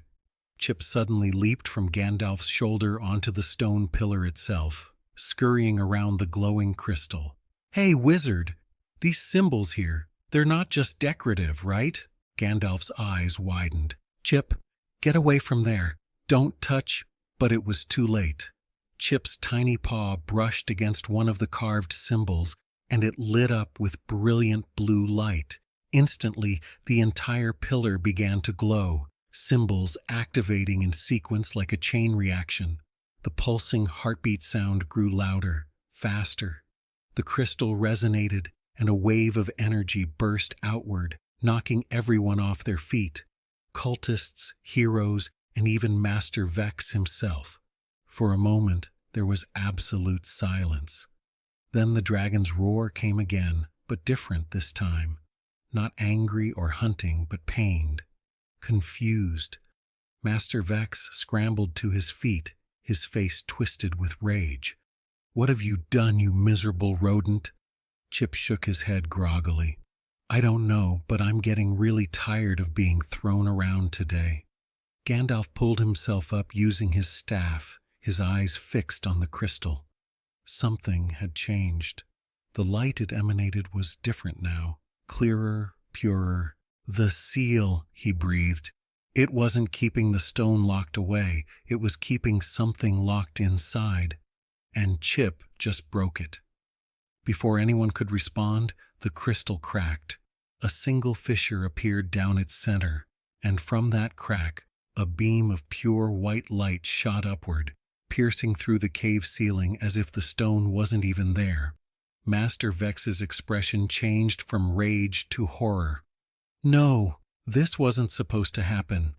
The beam of light expanded, filling the entire chamber. It felt cool and clean, like fresh water. But to the cultists and their shadow magic, it was agony. They screamed, their dark robes smoking and dissolving in the pure light. Master Vex tried to flee, but the light caught him. His crimson robes burned away, revealing the withered, twisted creature beneath.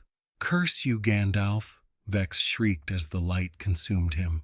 "My master will know of this. He will come for—" The light intensified, and Master Vex's voice cut off.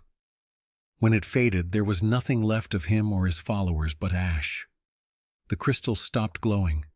The beam vanished, and in the sudden darkness, lit only by Gandalf's staff, the stone simply fell out of its setting, landing on the cave floor with a dull clunk.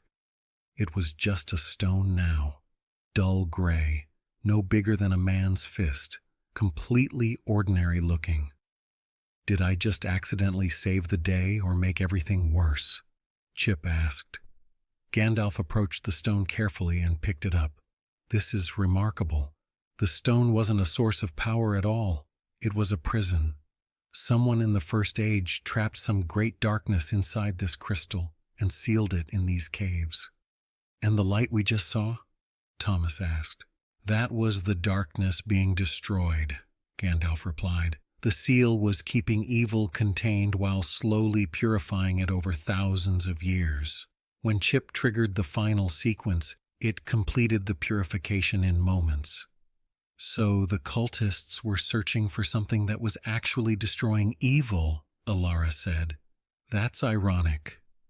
Another roar echoed through the caves, but this one sounded different, less like rage and more like confusion. "The dragon," Dorothy said nervously. "It's still coming." "Yes, but remember, the dragon is being controlled," Gandalf said. "It's a prisoner too. And if that control was tied to the dark magic that was just destroyed, then maybe it's free now," Chip finished. The ground shook as heavy footsteps approached. An enormous scaled head pushed through the tunnel opening, followed by a long serpentine neck. The dragon squeezed into the chamber, its black scales scraping against stone. Its eyes, which had glowed red before, were now a deep golden color. Those eyes fixed on Gandalf, then surveyed the others, and finally settled on the remains of Master Vex. "They are dead," the dragon rumbled. Its voice was like an avalanche, but without the previous rage. "The ones who bound me, I can feel their chains falling away." "You're free," Gandalf said carefully. "The magic that controlled you has been destroyed." The dragon's head swung back to face him. "You did this?" "My friend did," Gandalf said, gesturing to Chip. The dragon's enormous eyes focused on the tiny squirrel. "A squirrel? The same one who led me on that maddening chase through the forest?" "That's me," Chip said, trying to keep his voice steady. "Professional dragon annoyer and accidental hero." To everyone's shock, the dragon made a sound like a laugh, a deep, rumbling chuckle. "I like you, little one. You have courage beyond your size. And you," it turned to Gandalf, "are Gandalf the Grey. I know of you." "What is your name?" Gandalf asked. The dragon considered. "I am Nethrazim. I am one of the last ancient dragons. I slept for 3,000 years in the deep mountains. Then the robed ones came with their dark magic and binding spells. They woke me and chained my will to theirs." "And made you search for the stone," Gandalf said. "Yes. They forced me to burn villages, to terrorize innocents." The dragon's voice dropped. "Things I am not proud of." "It wasn't your fault," Dorothy spoke up. "You were enslaved." Nethrazim's golden eyes fixed on her. "You are kind, but I am still responsible for the deaths I caused. No amount of regret can undo that." "No," Gandalf agreed, "but perhaps you can prevent future deaths. What do you know of this master the cultists served?" The dragon was silent for a moment. "Not much. The binding prevented me from hearing many of their plans, but I know he is ancient, old and powerful and patient.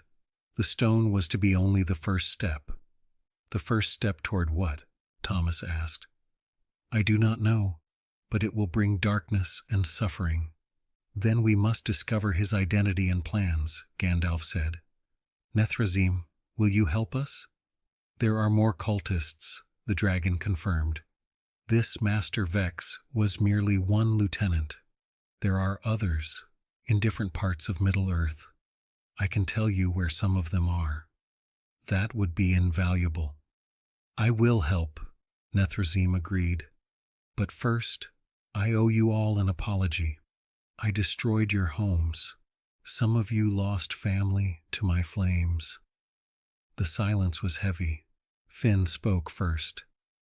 "My village wasn't one you burned, but I saw what you did to Thornhaven. You say you were enslaved, but people still died. Kids died."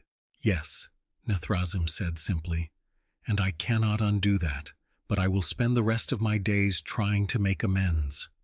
Marcus stepped forward. "My cousin lived in Millbrook. She had 3 children, all burned." The dragon lowered its massive head. "I remember Millbrook. I remember every village. I will remember them always." "Good," Marcus said. "You should remember." Chip climbed onto Gandalf's shoulder. "Can we maybe have this conversation somewhere that isn't a creepy cave?" "The squirrel makes a good point," Nethrazim said.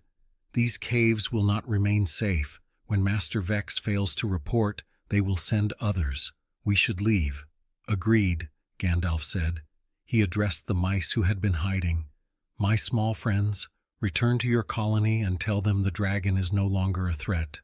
The forest will be safe again." The mice chittered happily and scurried off.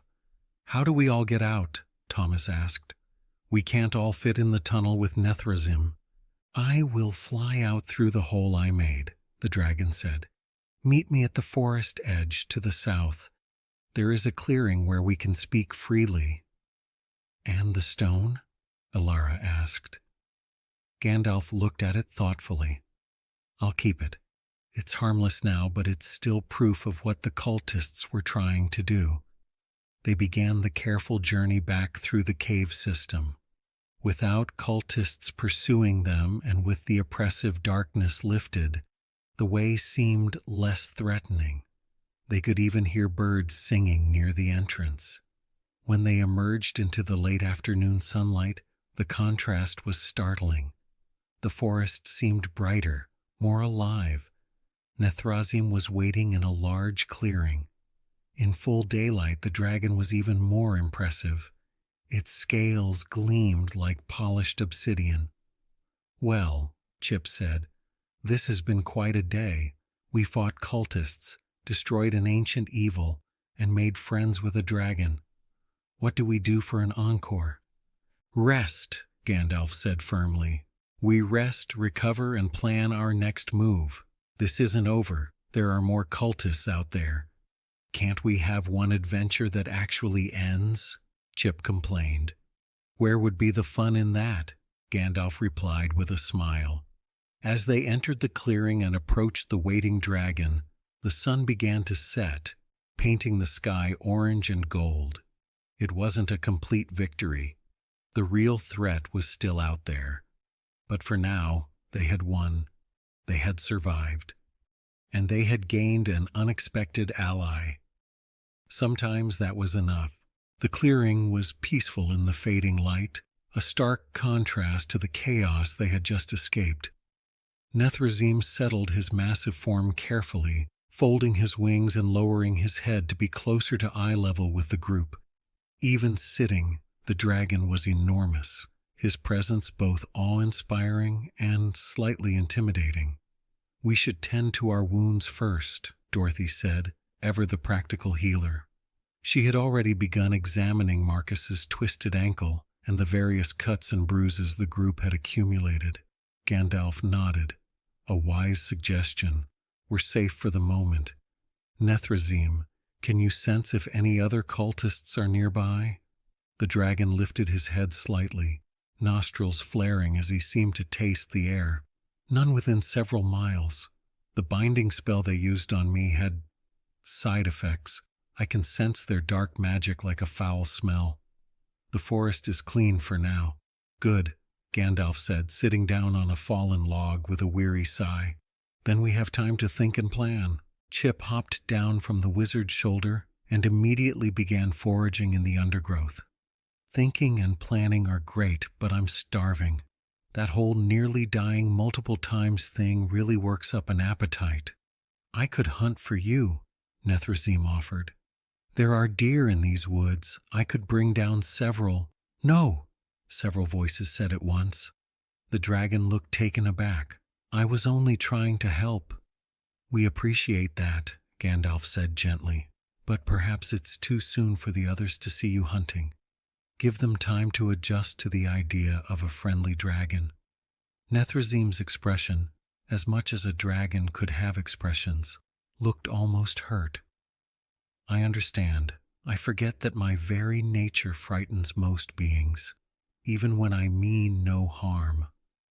"It's not your nature that frightens us," Finn said quietly, surprising everyone. "It's what we've seen you do. But you're trying to make amends. That counts for something." "Thank you," the dragon said, and there was genuine gratitude in his rumbling voice. Thomas pulled out his water skin and took a long drink before speaking. "So, Gandalf, what's our next move? You said there are more cultists out there. Do we go after them?" "Eventually," Gandalf replied. "But first, we need information. Nethrazim, you said you could tell us where other cultist cells are operating. Start with the closest one." The dragon shifted, his claws gouging small furrows in the earth. "The nearest is about 40 miles west of here, in the ruins of an old fortress called Karak Varn. Master Vex mentioned it once. There's a lieutenant there named Morath who commands perhaps 20 cultists. They're excavating the ruins, searching for something." "Another artifact?" Alara asked, wincing as Dorothy cleaned a cut on her arm. "Likely," Nethrazim confirmed. "The master they serve has been searching for remnants of the First Age, objects of power, ancient weapons, anything that could aid in whatever he's planning." Gandalf stroked his beard thoughtfully. Karak Varn, I know of it. It was a fortress of men in the Second Age, but it was built atop even older ruins, elven, if I recall correctly. If there are artifacts there, they could be dangerous in the wrong hands. So we go there next? Marcus asked, testing his newly bandaged ankle. We? Gandalf raised an eyebrow. You've all done more than could be asked. You've faced cultists, harpies, and a dragon. No one would blame you if you chose to return home now. Thomas shook his head firmly. Home? Gandalf, most of us don't have homes anymore. The dragon, he glanced at Nethrezim. Sorry, but the cultists using the dragon destroyed our villages. We have nowhere to go back to. Besides, Alara added, if we don't stop these cultists, more villages will burn, more families will die. We've come this far. We're not turning back now. I'm staying too, Finn said, and Marcus nodded agreement. Dorothy smiled. Someone needs to keep you all from getting yourselves killed. I suppose that's my job. Gandalf looked at each of them in turn, then nodded slowly. Very well, but we'll need to be smarter about this. No more rushing into danger unprepared. We scout first, gather information, then strike when we have the advantage. I can help with scouting, Nethrezim offered. I can fly high enough that I appear to be just a large bird from the ground, and my eyesight is excellent. That could be useful, Gandalf admitted. But you'll need to be careful. If the cultists at Karak Varn have another binding spell prepared, I will not be enslaved again, Nethrezim growled, and there was steel in his voice. I would rather die. Let's hope it doesn't come to that, Chip said, returning with cheeks full of nuts. I've gotten kind of attached to having a dragon on our team. It's good for intimidation factor. Despite the tension, several people smiled at that. As night fell, they made a proper camp. Nethrezim insisted on taking the first watch, positioning himself at the edge of the clearing where he could see in all directions. The others settled around a small fire. They were far enough from the cultist territory now that the smoke wouldn't be too dangerous. Gandalf pulled out his pipe and lit it, the familiar ritual soothing after the day's chaos. Chip curled up on his lap, exhausted but still chatty. So, the squirrel said around a yawn, we're really doing this? Going after more crazy cultists with their dark magic and evil plans? It appears so, Gandalf replied. And you're okay with that? I mean, shouldn't we tell someone? The White Council or whoever? Get some backup? Gandalf was quiet for a moment. By the time we could reach the White Council, gather forces, and return, who knows what damage these cultists could do? No, we need to act quickly. But you're right that we need help. What kind of help? Thomas asked from across the fire. I have friends in these lands, Gandalf said. Rangers, wanderers, good folk who oppose evil in all its forms. I can send messages, call in favors.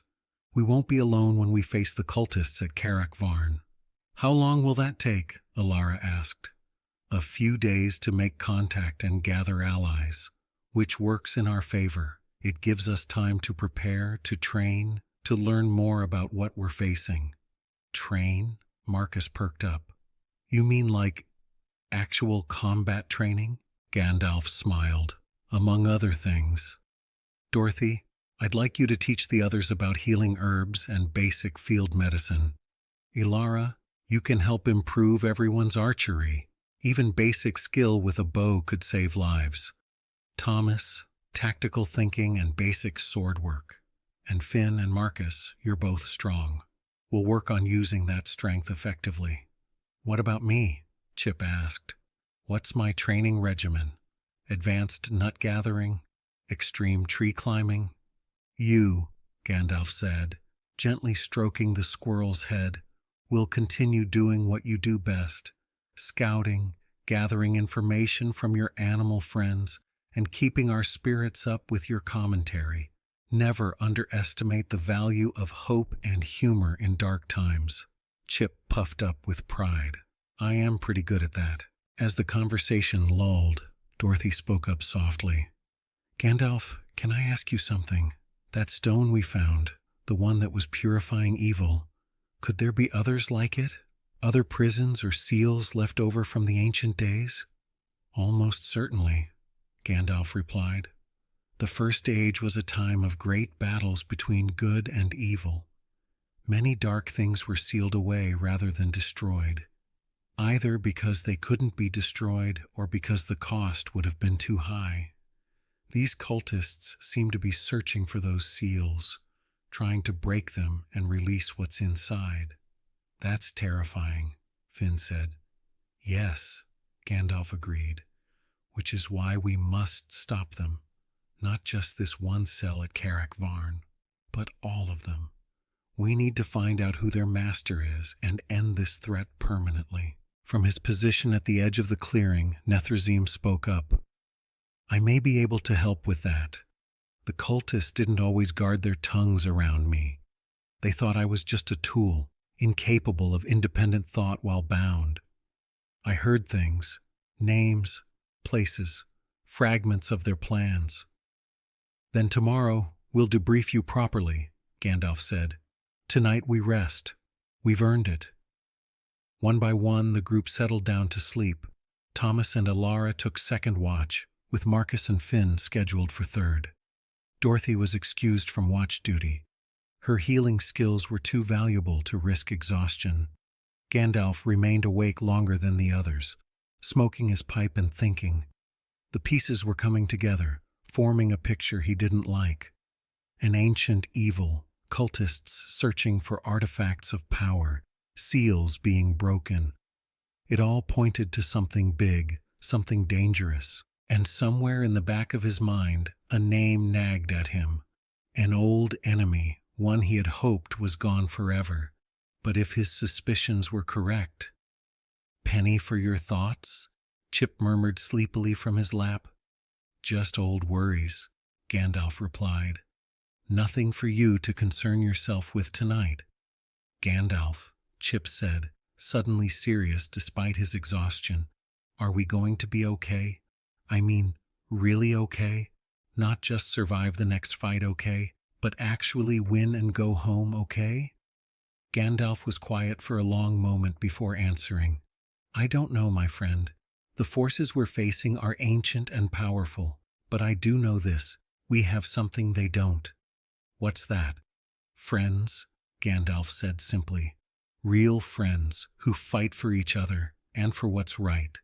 That's a power that evil can never truly understand or replicate. And sometimes, that's enough to tip the scales. Chip nodded, reassured, and finally drifted off to sleep. Across the clearing, Nethrazim watched them all with his golden eyes. For the first time in centuries, since before his long sleep and his enslavement, the dragon felt something he had almost forgotten. Hope. The next morning dawned bright and clear, the forest alive with birdsong. Chip woke first, as he often did, and immediately began his morning routine of foraging for breakfast. He was happily stuffing his cheeks with early-season acorns when he noticed Nethrazim watching him with an expression of curiosity. What? Chip said around a mouthful of nuts. Never seen a squirrel eat before? Not one who talks back, the dragon rumbled. Tell me, small one, how is it that you came to join Gandalf on this quest? It seems an unlikely partnership. Chip swallowed his mouthful and sat up straighter. Well, it's not that complicated. The dragon, you, were burning down forests. I lost family. I wanted revenge, or justice, or something. Then I met Gandalf and figured tagging along with a wizard was better than trying to fight a dragon alone. Wise decision, Nethrazim said with what might have been amusement. Yeah, well, I'm a wise squirrel. It's why I'm still alive. Chip paused, studying the dragon more carefully. So, about that. The whole you burning my relatives thing. I know you were being controlled and all, but It still happened, you know? Nethrazim lowered his massive head until it was close to the ground, close to Chip's level. Yes, it still happened. And I am sorry, small one. Words are inadequate, I know, but they are all I have to offer. Chip was quiet for a moment. You know what the weird thing is? I believe you. I came into this wanting to hurt you, wanting to see you suffer for what you did. But now that I know you were a prisoner too, I don't know. It's complicated. Forgiveness is complicated. Nethrazim agreed. I do not expect yours, but perhaps in time you might find peace with what happened. Maybe, Chip said. Then, trying to lighten the mood, he added, So, about yesterday, that chase through the forest. I've got to say, for an ancient dragon of legend, you're not that fast. Nethrazim's eyes widened. Not that. I am one of the swiftest dragons of my age. You simply had the advantage of size and agility in close quarters. Sure, Chip said with a dismissive wave of his paw. Keep telling yourself that. Meanwhile, I'm the squirrel who outran a dragon. That's going to be a great story at the next gathering. There are gatherings of talking squirrels? Nethrazim asked, genuinely curious. Well, no. I'm literally the only one I know of. But if there were gatherings, it would be a great story.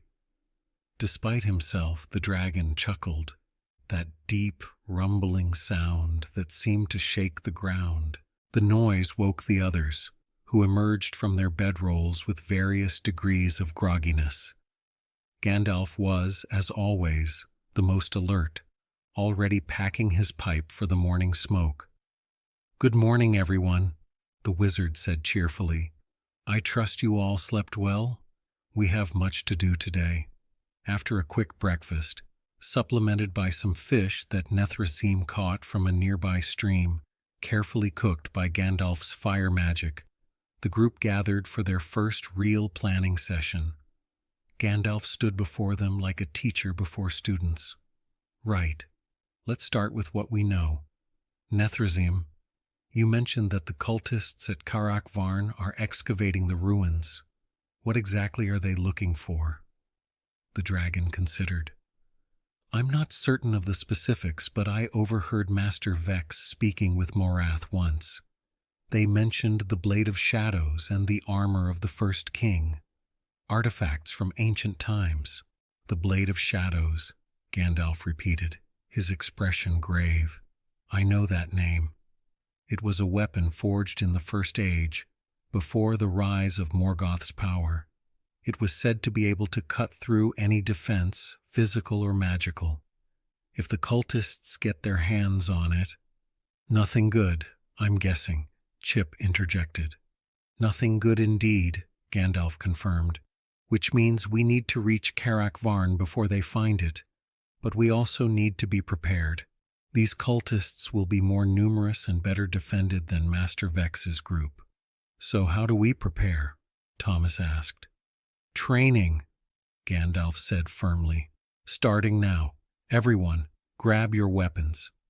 What followed was the most intense morning any of them had experienced. Gandalf proved to be a surprisingly demanding instructor, pushing each person to their limits and beyond. Thomas worked with Finn and Marcus on sword techniques, showing them how to work together as a team rather than as individuals.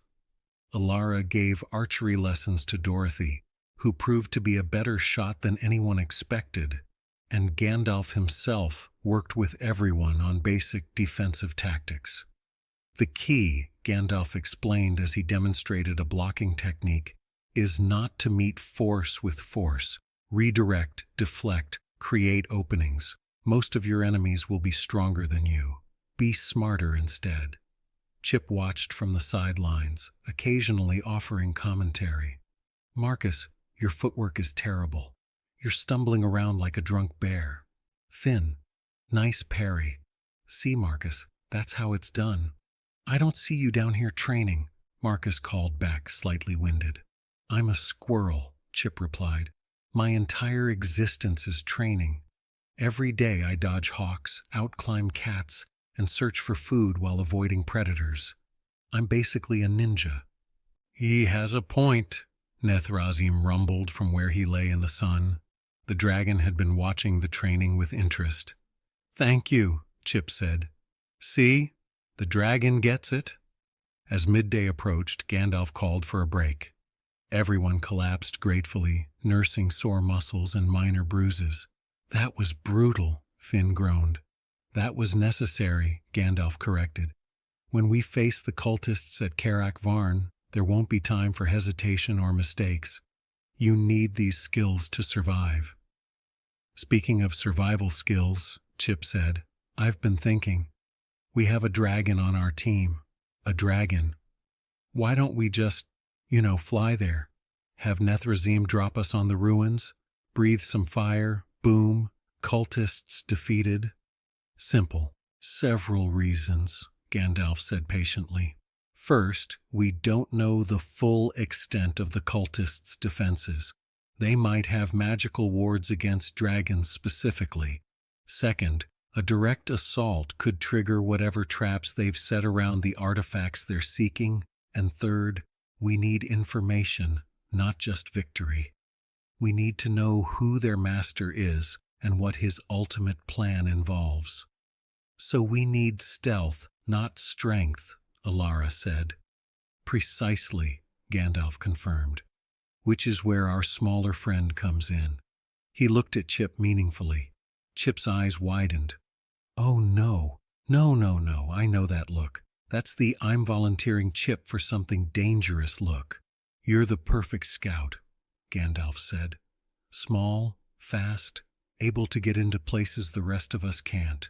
And your network of animal friends could provide valuable intelligence about the fortress and its occupants." "There's one small problem with that plan," Chip said. "Well, actually several problems, but the main one is that I'm a squirrel. Squirrels are prey animals.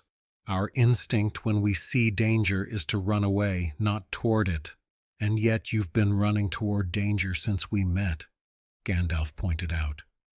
"You distracted a dragon, saved Finn from a harpy, and triggered the seal that destroyed the corrupted stone. For someone who claims to be driven by prey instincts, you have a remarkable record of bravery." Chip was quiet for a moment. "That's different. Those were split-second decisions.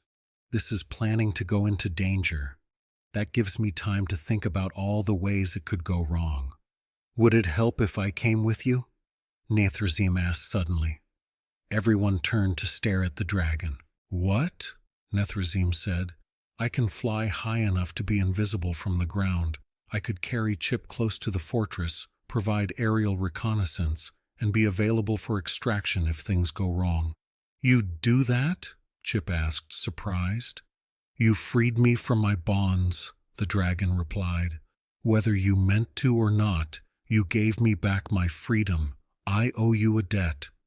Besides," and here his tone became almost playful, "I wouldn't want the squirrel who outran a dragon to get hurt. That would be bad for my reputation." Despite his nervousness, Chip laughed. "Okay, that's actually pretty funny, for a dragon." "So it's settled," Gandalf said.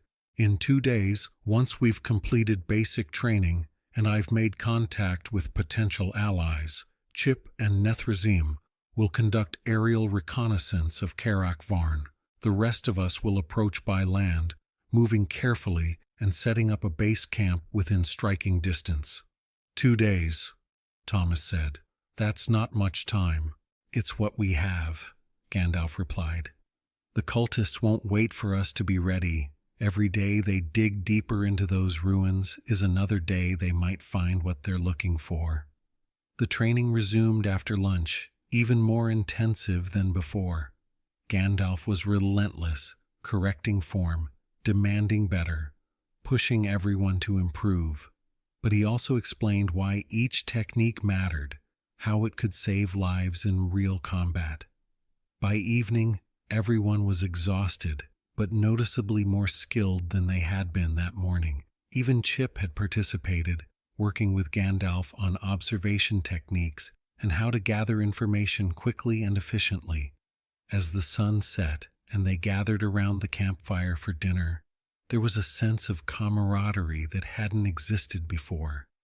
They were becoming more than just a random group thrown together by circumstances. They were becoming a team. "You know," Chip said as he munched on roasted chestnuts, "when I set out to get revenge on a dragon, I never imagined it would lead to this. Training with a wizard, making friends with the dragon I wanted to hurt, preparing to raid a fortress full of evil cultists. It's been weird." "The best adventures usually are," Gandalf said with a smile. "Is it wrong that I'm actually kind of excited?" Finn asked. "I mean, I'm also terrified, but there's this, I don't know, this feeling that we're doing something important, something that matters." "That's not wrong at all," Dorothy said. "It's called purpose. We all need it, especially in dark times." Nithrazim stirred from his resting place. "The small one speaks wisdom beyond her years. Purpose is what separates existence from true living. I had forgotten that during my long sleep and my enslavement. You have all reminded me." "Group hug," Chip announced suddenly. "I don't think a dragon can participate in a group hug," Marcus pointed out. "Not with that attitude," Chip retorted. Despite everything, the danger ahead, the losses behind them, the uncertainty of what was to come, they laughed. And in that moment, under the stars with the fire crackling and friends around them, they felt something precious. They felt ready. 2 days of intensive training had transformed the group. They moved with more confidence now, their weapons felt more natural in their hands, and they worked together as a cohesive unit rather than frightened individuals. Gandalf watched them with satisfaction as they broke camp on the morning of the 3rd day. "Ready?" he asked, looking at each face in turn. They nodded, though nervous tension was evident in their expressions. Today they would begin the journey to Carak Varn, and with it, face their greatest challenge yet. Chip climbed onto Nethrazim's offered claw, settling into a spot between 2 of the dragon's neck scales that formed a natural saddle. "This is either the coolest thing I've ever done, or the last thing I'll ever do. Possibly both." "I will keep you safe, small friend," Nethrazim rumbled. "You have my word." "A dragon's word," Chip mused. "Is that like a dragon's hoard? Super valuable and jealously guarded?" "More valuable," Nethrazim replied seriously. "Gold can be replaced. Honor cannot." With a powerful thrust of his wings, the dragon launched himself into the air. Chip clung tightly, his eyes wide with a mixture of terror and exhilaration as the ground fell away beneath them. "This is amazing," he shouted over the wind. "I can see everything. There's the forest and the stream and, oh, that's a long way down. That's a really long way down." "Focus, Chip," Nethrazim said with amusement. "We're approaching the fortress. Tell me what you see." Chip forced himself to look forward rather than down. In the distance, perched on a rocky hillside, he could see the ruins of Carak Varn. The fortress had once been impressive, with high walls and multiple towers. Now much of it was crumbling, but recent activity was evident: scaffolding, tents, and the movement of small figures. "Lots of people down there," Chip reported. "Maybe 20 or 30. Hard to count from this height. They've got a main camp set up in what looks like the old courtyard, and there's excavation happening in the center. They've dug a big hole." "Can you see guards, sentries?" Nethrazim asked, circling high above. Chip squinted. "Yeah, there are people on the walls. Not many, though. Maybe 4 or 5 visible positions. They're not very alert. One of them is literally sleeping." "Amateurs," the dragon scoffed. "Master Vex kept better discipline than this Morath apparently does." They circled twice more, with Chip noting everything he could see: the layout of the camp, the positions of guards, the location of supply tents, and most importantly, a large tent in the center that was clearly the command post. "I think I've seen enough," Chip finally said. "Can we head back before someone spots a dragon-shaped bird?" Nethrazim began a wide turn back toward their camp. "You did well, small one. That information will be invaluable." "Thanks," Chip said, finally relaxing slightly. "And hey, Nethrazim, thanks for this, for helping us. You didn't have to." "Yes, I did," the dragon replied quietly. "I have much to atone for." By the time they landed back at camp, Gandalf had already spread out a rough map on a flat rock. The others gathered around as Chip hopped down and began describing what he'd seen. "The good news is they're not expecting an attack," Chip said. "Security is lazy. The bad news is there are a lot of them, and that excavation in the center looks deep. If they've already found the artifacts, then we need to move tonight," Gandalf said decisively, "under cover of darkness, when most of them will be asleep and the guards even less alert." "A night raid," Thomas said, nodding. "Smart. How do we approach?" Gandalf traced a path on the map. "The eastern wall is partially collapsed. Chip saw only one guard there, and he was asleep. We go in there, move quietly through the ruins to the excavation site. If we're lucky, we can reach the artifacts before raising the alarm." "And if we're not lucky?" Marcus asked. "Then we fight," Alara said simply, checking her bow. "We've trained for this." "Nethrazim," Gandalf said, turning to the dragon, "I need you to create a distraction if things go wrong. Not a full attack. We don't want you captured again. But if we need to retreat, some fire and noise from the western side could draw their attention while we escape." "Understood," the dragon agreed. "I will position myself on the far ridge and wait for your signal." "What's the signal?" Chip asked. Gandalf pulled out one of his fireworks, a small silver one. "If I shoot this into the air, Nethrazim attacks. Simple and unmistakable." They spent the rest of the day preparing.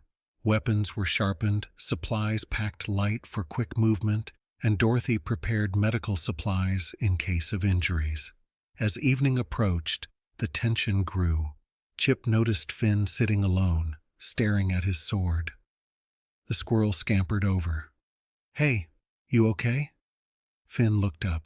"Just nervous. What if I freeze again? What if I let everyone down?" "You won't," Chip said with certainty. "You know how I know? Because you're asking these questions. The people who freeze are the ones who think they're invincible. You know you're scared, and you're doing it anyway. That's actual courage." "When did you get so wise?" Finn asked with a small smile. "I've always been wise," Chip replied. "I just hide it under layers of sarcasm and nut-related humor." As night fell, they moved out. Gandalf led the way, his staff dimmed to barely a glow. They moved in single file, weapons ready, every sense alert. The ruins of Karak Varn loomed ahead, dark and forbidding against the starlit sky. They reached the collapsed eastern wall without incident.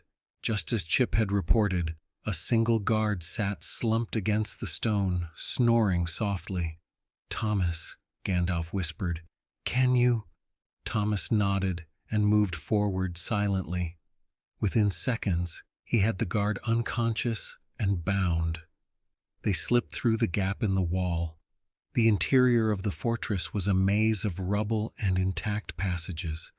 Gandalf navigated carefully, occasionally consulting the mental map Chip had described. They could hear voices ahead, cultists still working despite the late hour. They crept closer until they could see the excavation site. It was even larger than Chip had described. A pit at least 30 feet across and 20 feet deep. Torches ringed the edge, and cultists moved in and out, carrying tools and baskets of dirt. At the bottom of the pit, something gleamed. "The artifacts," Alara breathed. "They've found them." Gandalf's expression was grim. "Then we're too late to prevent discovery, but perhaps not too late to prevent their use. We need to get down there." "How?" Marcus asked. The place is crawling with cultists. It was Dorothy who spoke up. What if we don't sneak? What if we walk right in like we belong there? Everyone turned to stare at her. Think about it, she continued. It's dark, they're busy, and we took those robes from Master Vex's camp. If we put them on and walk confidently, we might reach the pit before anyone realizes we're not supposed to be there. That's actually brilliant, Thomas said. They quickly donned the black robes they'd taken as evidence from the cave. The fit was poor, but in the darkness and chaos of the excavation, it might not matter. Chip, you stay hidden, Gandalf instructed. If this goes wrong, you're our insurance. Find Nethrazim and bring help. Got it, Chip said, disappearing into a pile of rubble. Taking a collective breath, the group walked into the excavation site. Gandalf kept his face hidden in his hood, his staff disguised as a walking stick. They moved purposefully toward the pit. You there, a voice called out. Where are you going? Gandalf turned slowly. A cultist approached, holding a torch high. Master Morath sent us to inspect the artifacts, Gandalf said, deepening his voice slightly. Did he? I wasn't informed. Thomas moved with lightning speed, his sword pommel striking the cultist's temple. The man dropped without a sound. So much for stealth, Marcus muttered. Into the pit! Now! Gandalf commanded. They scrambled down the earthen ramp that had been cut into the side. At the bottom, partially uncovered, lay two objects, a sword with a blade of dark metal that seemed to drink in the torchlight, and a set of ancient armor engraved with runes. The blade of shadows and the armor of the first king. Gandalf grabbed the sword while Thomas took the armor. Back up! Move! But it was too late. Cultists were gathering at the rim of the pit, and at their head stood a figure in crimson robes, Morath, Master Vex's counterpart. Thieves! Morath shouted. They're stealing the artifacts. Stop them! Dark energy began gathering around Morath's hands. Gandalf raised his staff, the disguise abandoned. Everyone behind me! Light blazed from the staff, meeting Morath's darkness in a clash of magical forces. The impact threw both casters backward. Ilara, clear us a path, Gandalf called. Arrows flew, precise and deadly. 3 cultists fell, and the others scrambled for cover. Thomas and Marcus charged up the ramp, the artifacts secure. Finn and Dorothy followed, with Gandalf bringing up the rear, his staff blazing with light to keep the cultists at bay. They burst from the pit into chaos. More cultists were arriving, drawn by the commotion. Gandalf pulled out his silver firework. Time for the dragon, he said, and launched it into the sky. It exploded with a brilliant silver starburst, visible for miles. Seconds later, a roar split the night.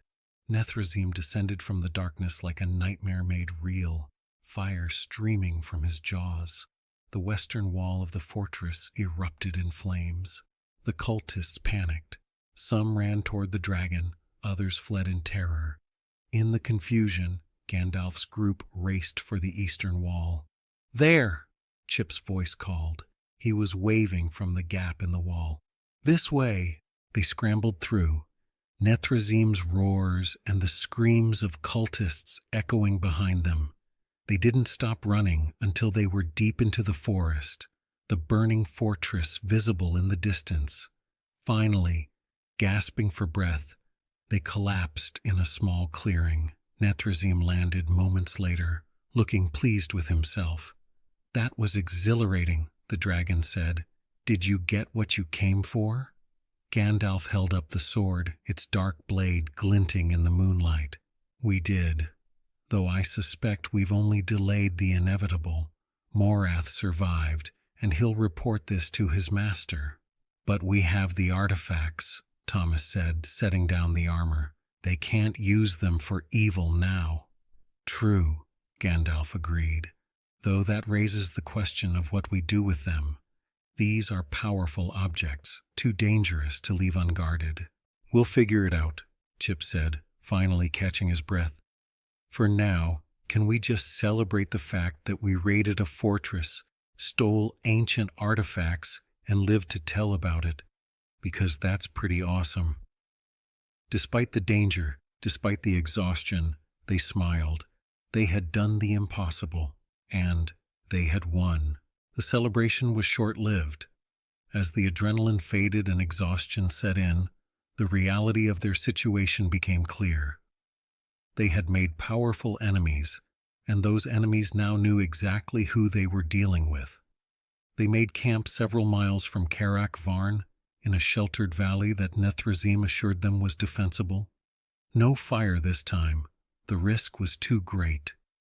They huddled together in the darkness, speaking in whispers. Gandalf had been examining the artifacts by the faint light of his staff. The Blade of Shadows was a masterwork of ancient smithing, its edge still sharp after thousands of years. The armor was lighter than it looked, and the runes inscribed on it pulsed with a faint inner light. "These are genuine," he said quietly. "First-age craftsmanship, without question. And they're both active. The magic within them hasn't faded." "Is that good or bad?" Dorothy asked. "Both," Gandalf replied. "It means they're incredibly valuable and powerful. But it also means they're incredibly dangerous. The Blade of Shadows was forged to fight against Morgoth's forces, but any weapon can be turned to evil purposes in the wrong hands." "So what do we do with them?" Ilara asked. Before Gandalf could answer, Nethrazim raised his head suddenly, nostrils flaring. "Someone approaches, multiple someones, from the north." Everyone scrambled to their feet, weapons drawn. Gandalf's staff blazed to life, illuminating the valley. "Show yourselves!" the wizard commanded. Figures emerged from the darkness, but not cultists. These were men in travel-worn clothes, armed but not hostile. At their head was a tall man with dark hair streaked with gray, carrying a sword that had seen much use. "Peace, Gandalf," the man said, raising his hand. "I come as a friend. Your message reached me, and I came as quickly as I could." Gandalf's expression shifted to recognition and relief. "Strider, thank the Valar. I wasn't certain my message would find you." "Your message found several of us," the man called Strider replied. Behind him, more figures appeared. Rangers, by their dress and bearing. "We were tracking orc movements in the region when your bird found us. When we heard about cultists and dragons, we came immediately." "How many?" Gandalf asked. 15 rangers, all experienced fighters. And we brought supplies." Strider's eyes moved to Nethrazim and his hand moved to his sword. "Though your message didn't mention you'd recruited a dragon." "Long story," Gandalf said. "Nethrazim is a friend. He was enslaved by the cultists and freed by us. Well, by Chip, technically." "Chip?" Strider looked confused. A small voice piped up from Gandalf's shoulder. "That's me. I'm a squirrel. Nice to meet you." Strider blinked. Then, to everyone's surprise, he laughed. "Gandalf, you never fail to surprise me. A dragon and a talking squirrel. What's next? A singing tree?" "Don't give the universe ideas," Chip muttered. With the Rangers' arrival, the mood of the camp shifted dramatically. Suddenly, they weren't a small band of desperate heroes. They were a properly sized force. The Rangers set up a proper perimeter, posted sentries, and even managed to create a concealed fire for hot food. As they ate, Gandalf briefed Strider on everything that had happened: the cultists, the dragon's enslavement, the stone of ancient power, and their raid on Carak Varn. Strider listened carefully, his expression growing graver. "This is worse than we thought. We've been hearing rumors of cult activity across Middle-earth for months now, but we didn't realize it was this coordinated." "It's all connected," Gandalf said. "Someone, some ancient power, is orchestrating this, searching for artifacts, breaking seals, building an army of followers. We need to find out who before they can complete whatever they're planning." "The cultist at Carak Varn, this Morath, he survived?" Strider asked. Yes, Thomas confirmed. He was casting magic as we escaped. Probably reported everything to his master by now. Then they'll be coming for us, Strider said matter-of-factly. They'll want those artifacts back, and they'll want revenge. We should move at first light, put as much distance as possible between us and this region. Move where? Marcus asked. Strider and Gandalf exchanged glances. Rivendell, Gandalf said finally. It's the safest place to take these artifacts. Elrond can study them properly, and the valley is well defended against evil. Rivendell, Chip repeated. That's the elf place, right? Are elves okay with squirrels? I've heard they can be picky about guests. Elrond is hospitable to all who come in friendship, Gandalf assured him. Though I admit you'll be the first talking squirrel to visit in recorded history. I'm a trailblazer, Chip said proudly. The night passed quietly, the Rangers' professional watchkeeping allowing everyone to actually rest properly for the first time in days. But as dawn approached, Nethrazim stirred uneasily. Something is wrong, the dragon rumbled. I feel a presence, dark and powerful, searching. Gandalf was on his feet immediately. Searching for what? For me, Nethrazim said. The binding spell may be broken, but it left marks on my essence. Whoever enslaved me before can sense where I am if they try hard enough. Then they know we're here, Strider said, already moving to alert the Rangers. Everyone up, prepare for attack. The camp exploded into activity. Rangers took defensive positions, weapons were readied, and Gandalf began laying protective wards around their perimeter. They're coming from the south, Nethrazim reported, his head raised to scent the wind. Many of them, and something else. Something that feels like the Shadowhound but larger, much larger. How long? Gandalf asked. Minutes, not hours. Then we make our stand here, Strider decided. Archers on the high ground, melee fighters in the center. Gandalf, we'll need your magic, and Nethrazim, I will fight, the dragon said firmly. I will not run from these slavers again. They barely had time to set the defense before the attack came. Cultists poured into the valley from the south, not 20 or 30, but hundreds, and among them, barely visible in the pre-dawn darkness, was something massive and terrible. It looked like a wolf, but corrupted and twisted by dark magic. It stood as tall as a horse, its eyes burning red, its fur seeming to absorb light rather than reflect it. Wisps of shadow trailed from its body like smoke. A shadow beast, Gandalf breathed. They've summoned one of the ancient servants of darkness. This is worse than I feared.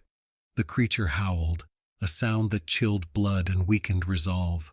Several of the Rangers visibly paled. Hold, Strider commanded. Remember your training. Do not look into its eyes.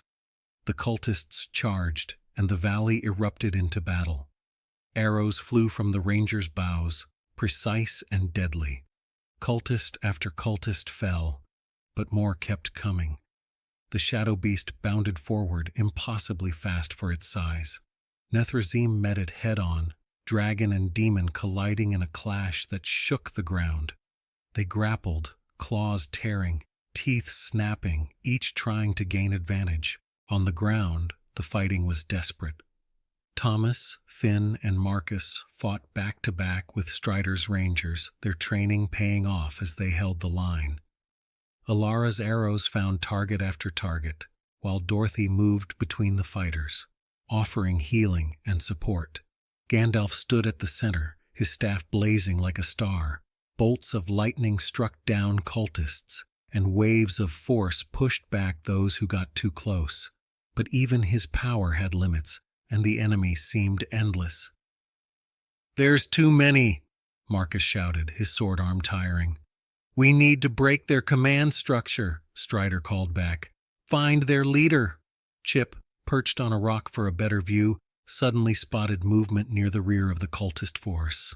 a figure in crimson robes, hands raised, channeling dark energy. "There!" he shouted. "It's that Morath guy. He's controlling them." Alara immediately swung her bow toward the target, but the distance was too great, and cultists blocked the shot. "I can reach him," Nethrazim growled, still struggling with the shadow beast. With a massive effort, the dragon threw off his opponent and launched into the air. The shadow beast howled in rage and leaped after him, but Nethrazim was already beyond its reach. The dragon soared over the battle, drawing breath. Morath looked up too late. Dragon fire engulfed him and the cultists around him. His scream was cut short. Without their commander's magic coordinating them, the cultist force faltered. Confusion spread through their ranks. The shadow beast, no longer bound by Morath's will, seemed to lose focus. "Now," Strider commanded. "Press the attack." The Rangers and their allies surged forward. What had been a desperate defense became a rout. Cultists fled in all directions. Their organized assault collapsed into panicked retreat. The shadow beast, wounded by Nethrazim and uncontrolled, let out one final howl and dissolved into wisps of darkness that scattered on the wind. As quickly as it had begun, the battle was over. The valley fell silent except for heavy breathing and the moans of the wounded. Bodies lay scattered across the ground, mostly cultists, but some rangers too. Dorothy immediately went to work, tending to the injured with her herbs and bandages. The surviving rangers helped, moving with efficiency born of long practice. Gandalf leaned heavily on his staff, exhausted from channeling so much power. Chip scampered over to him. "You okay, wizard?" "I'll live," Gandalf replied, "though I'm getting too old for this sort of thing." "You're like 1,000 years old," Chip pointed out. "You've been too old for this sort of thing for centuries." Despite everything, Gandalf chuckled. Nethrazim landed nearby, sporting several wounds from his fight with the shadow beast. Dorothy immediately moved to treat him, though she had to stand on a rock to reach his injuries. "This is going to need stitching," she said, examining a particularly nasty gash. Can dragon scales even be stitched?" "They can," Nethrazim assured her. "I heal quickly, but your care is appreciated." Strider approached Gandalf, his face grim. "We lost 4 rangers, good men, and we're not equipped to handle wounded. We need to move soon." "Agreed," Gandalf said. "But this confirms what I feared. These cultists aren't just searching for artifacts. They're building an army, and whoever their master is, he has access to ancient dark magic, the kind that can summon shadow beasts." "Any ideas who that might be?" Strider asked. Gandalf was silent for a long moment. "Only suspicions, old fears, names I'd hoped never to hear again." He shook his head. "But speculation serves no purpose now. We need to reach Rivendell, deliver these artifacts safely, and gather the White Council. This threat is too great for small bands of heroes. We need allies." "Then we leave within the hour," Strider decided. "Everyone who can walk will walk.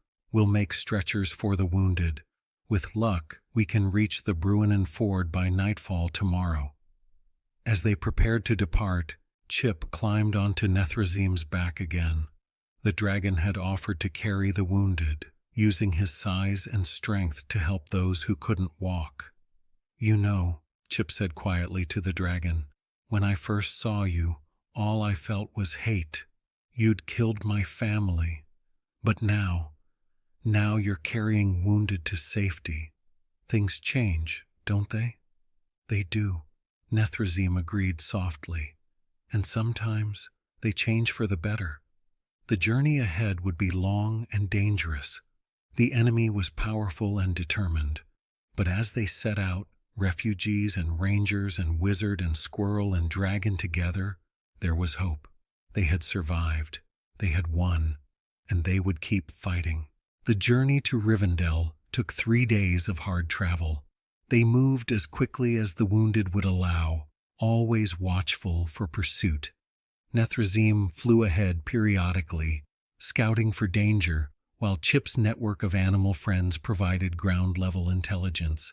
The rangers proved invaluable, knowing every hidden path and safe camping spot. On the evening of the third day, they crested a hill and saw it, the hidden valley of Rivendell, nestled among mountains, its buildings graceful and timeless. Even from a distance they could hear the sound of waterfalls and see the lights of the elf city glowing in the dusk. "It's beautiful," Dorothy breathed.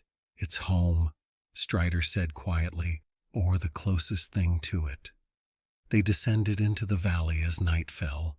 Elven guards met them at the bridge, graceful warriors who initially raised weapons at the sight of a dragon, but stood down when they recognized Gandalf and Strider. "Send word to Lord Elrond," Gandalf instructed.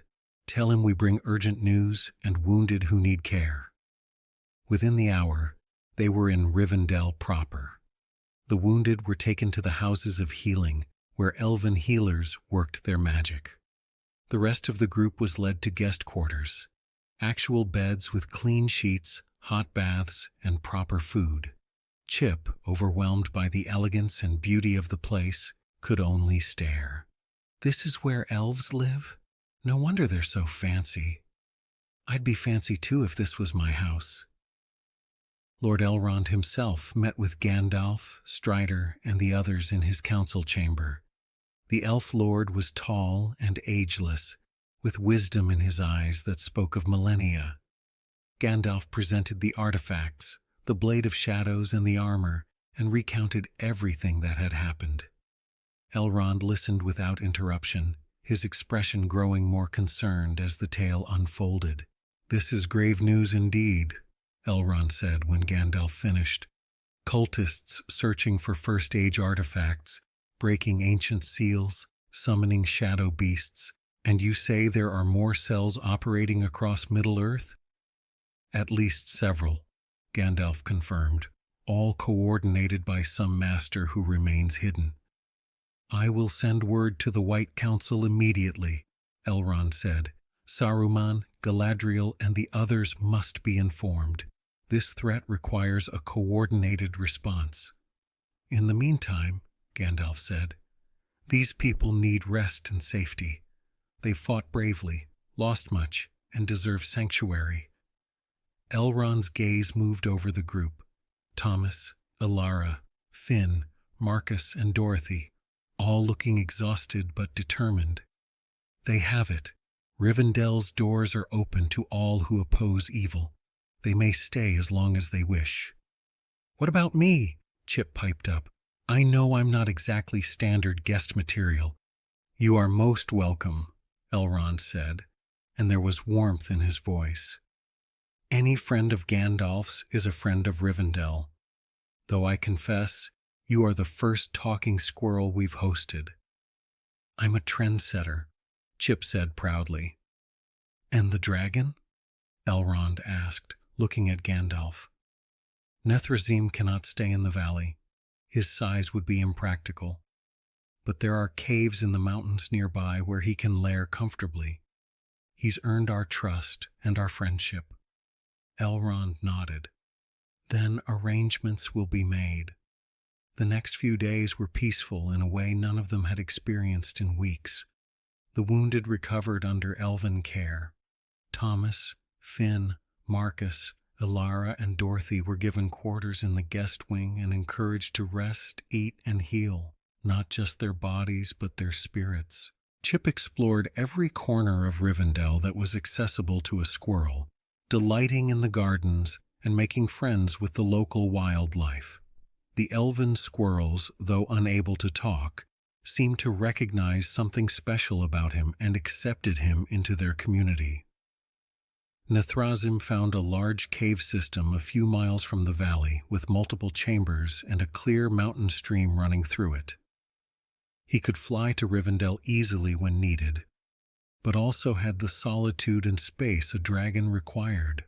Gandalf spent long hours in conference with Elrond, studying the artifacts and researching the cultist's possible master. They pored over ancient texts and consulted with the wisest lore masters. Slowly, a picture emerged, and it was not encouraging.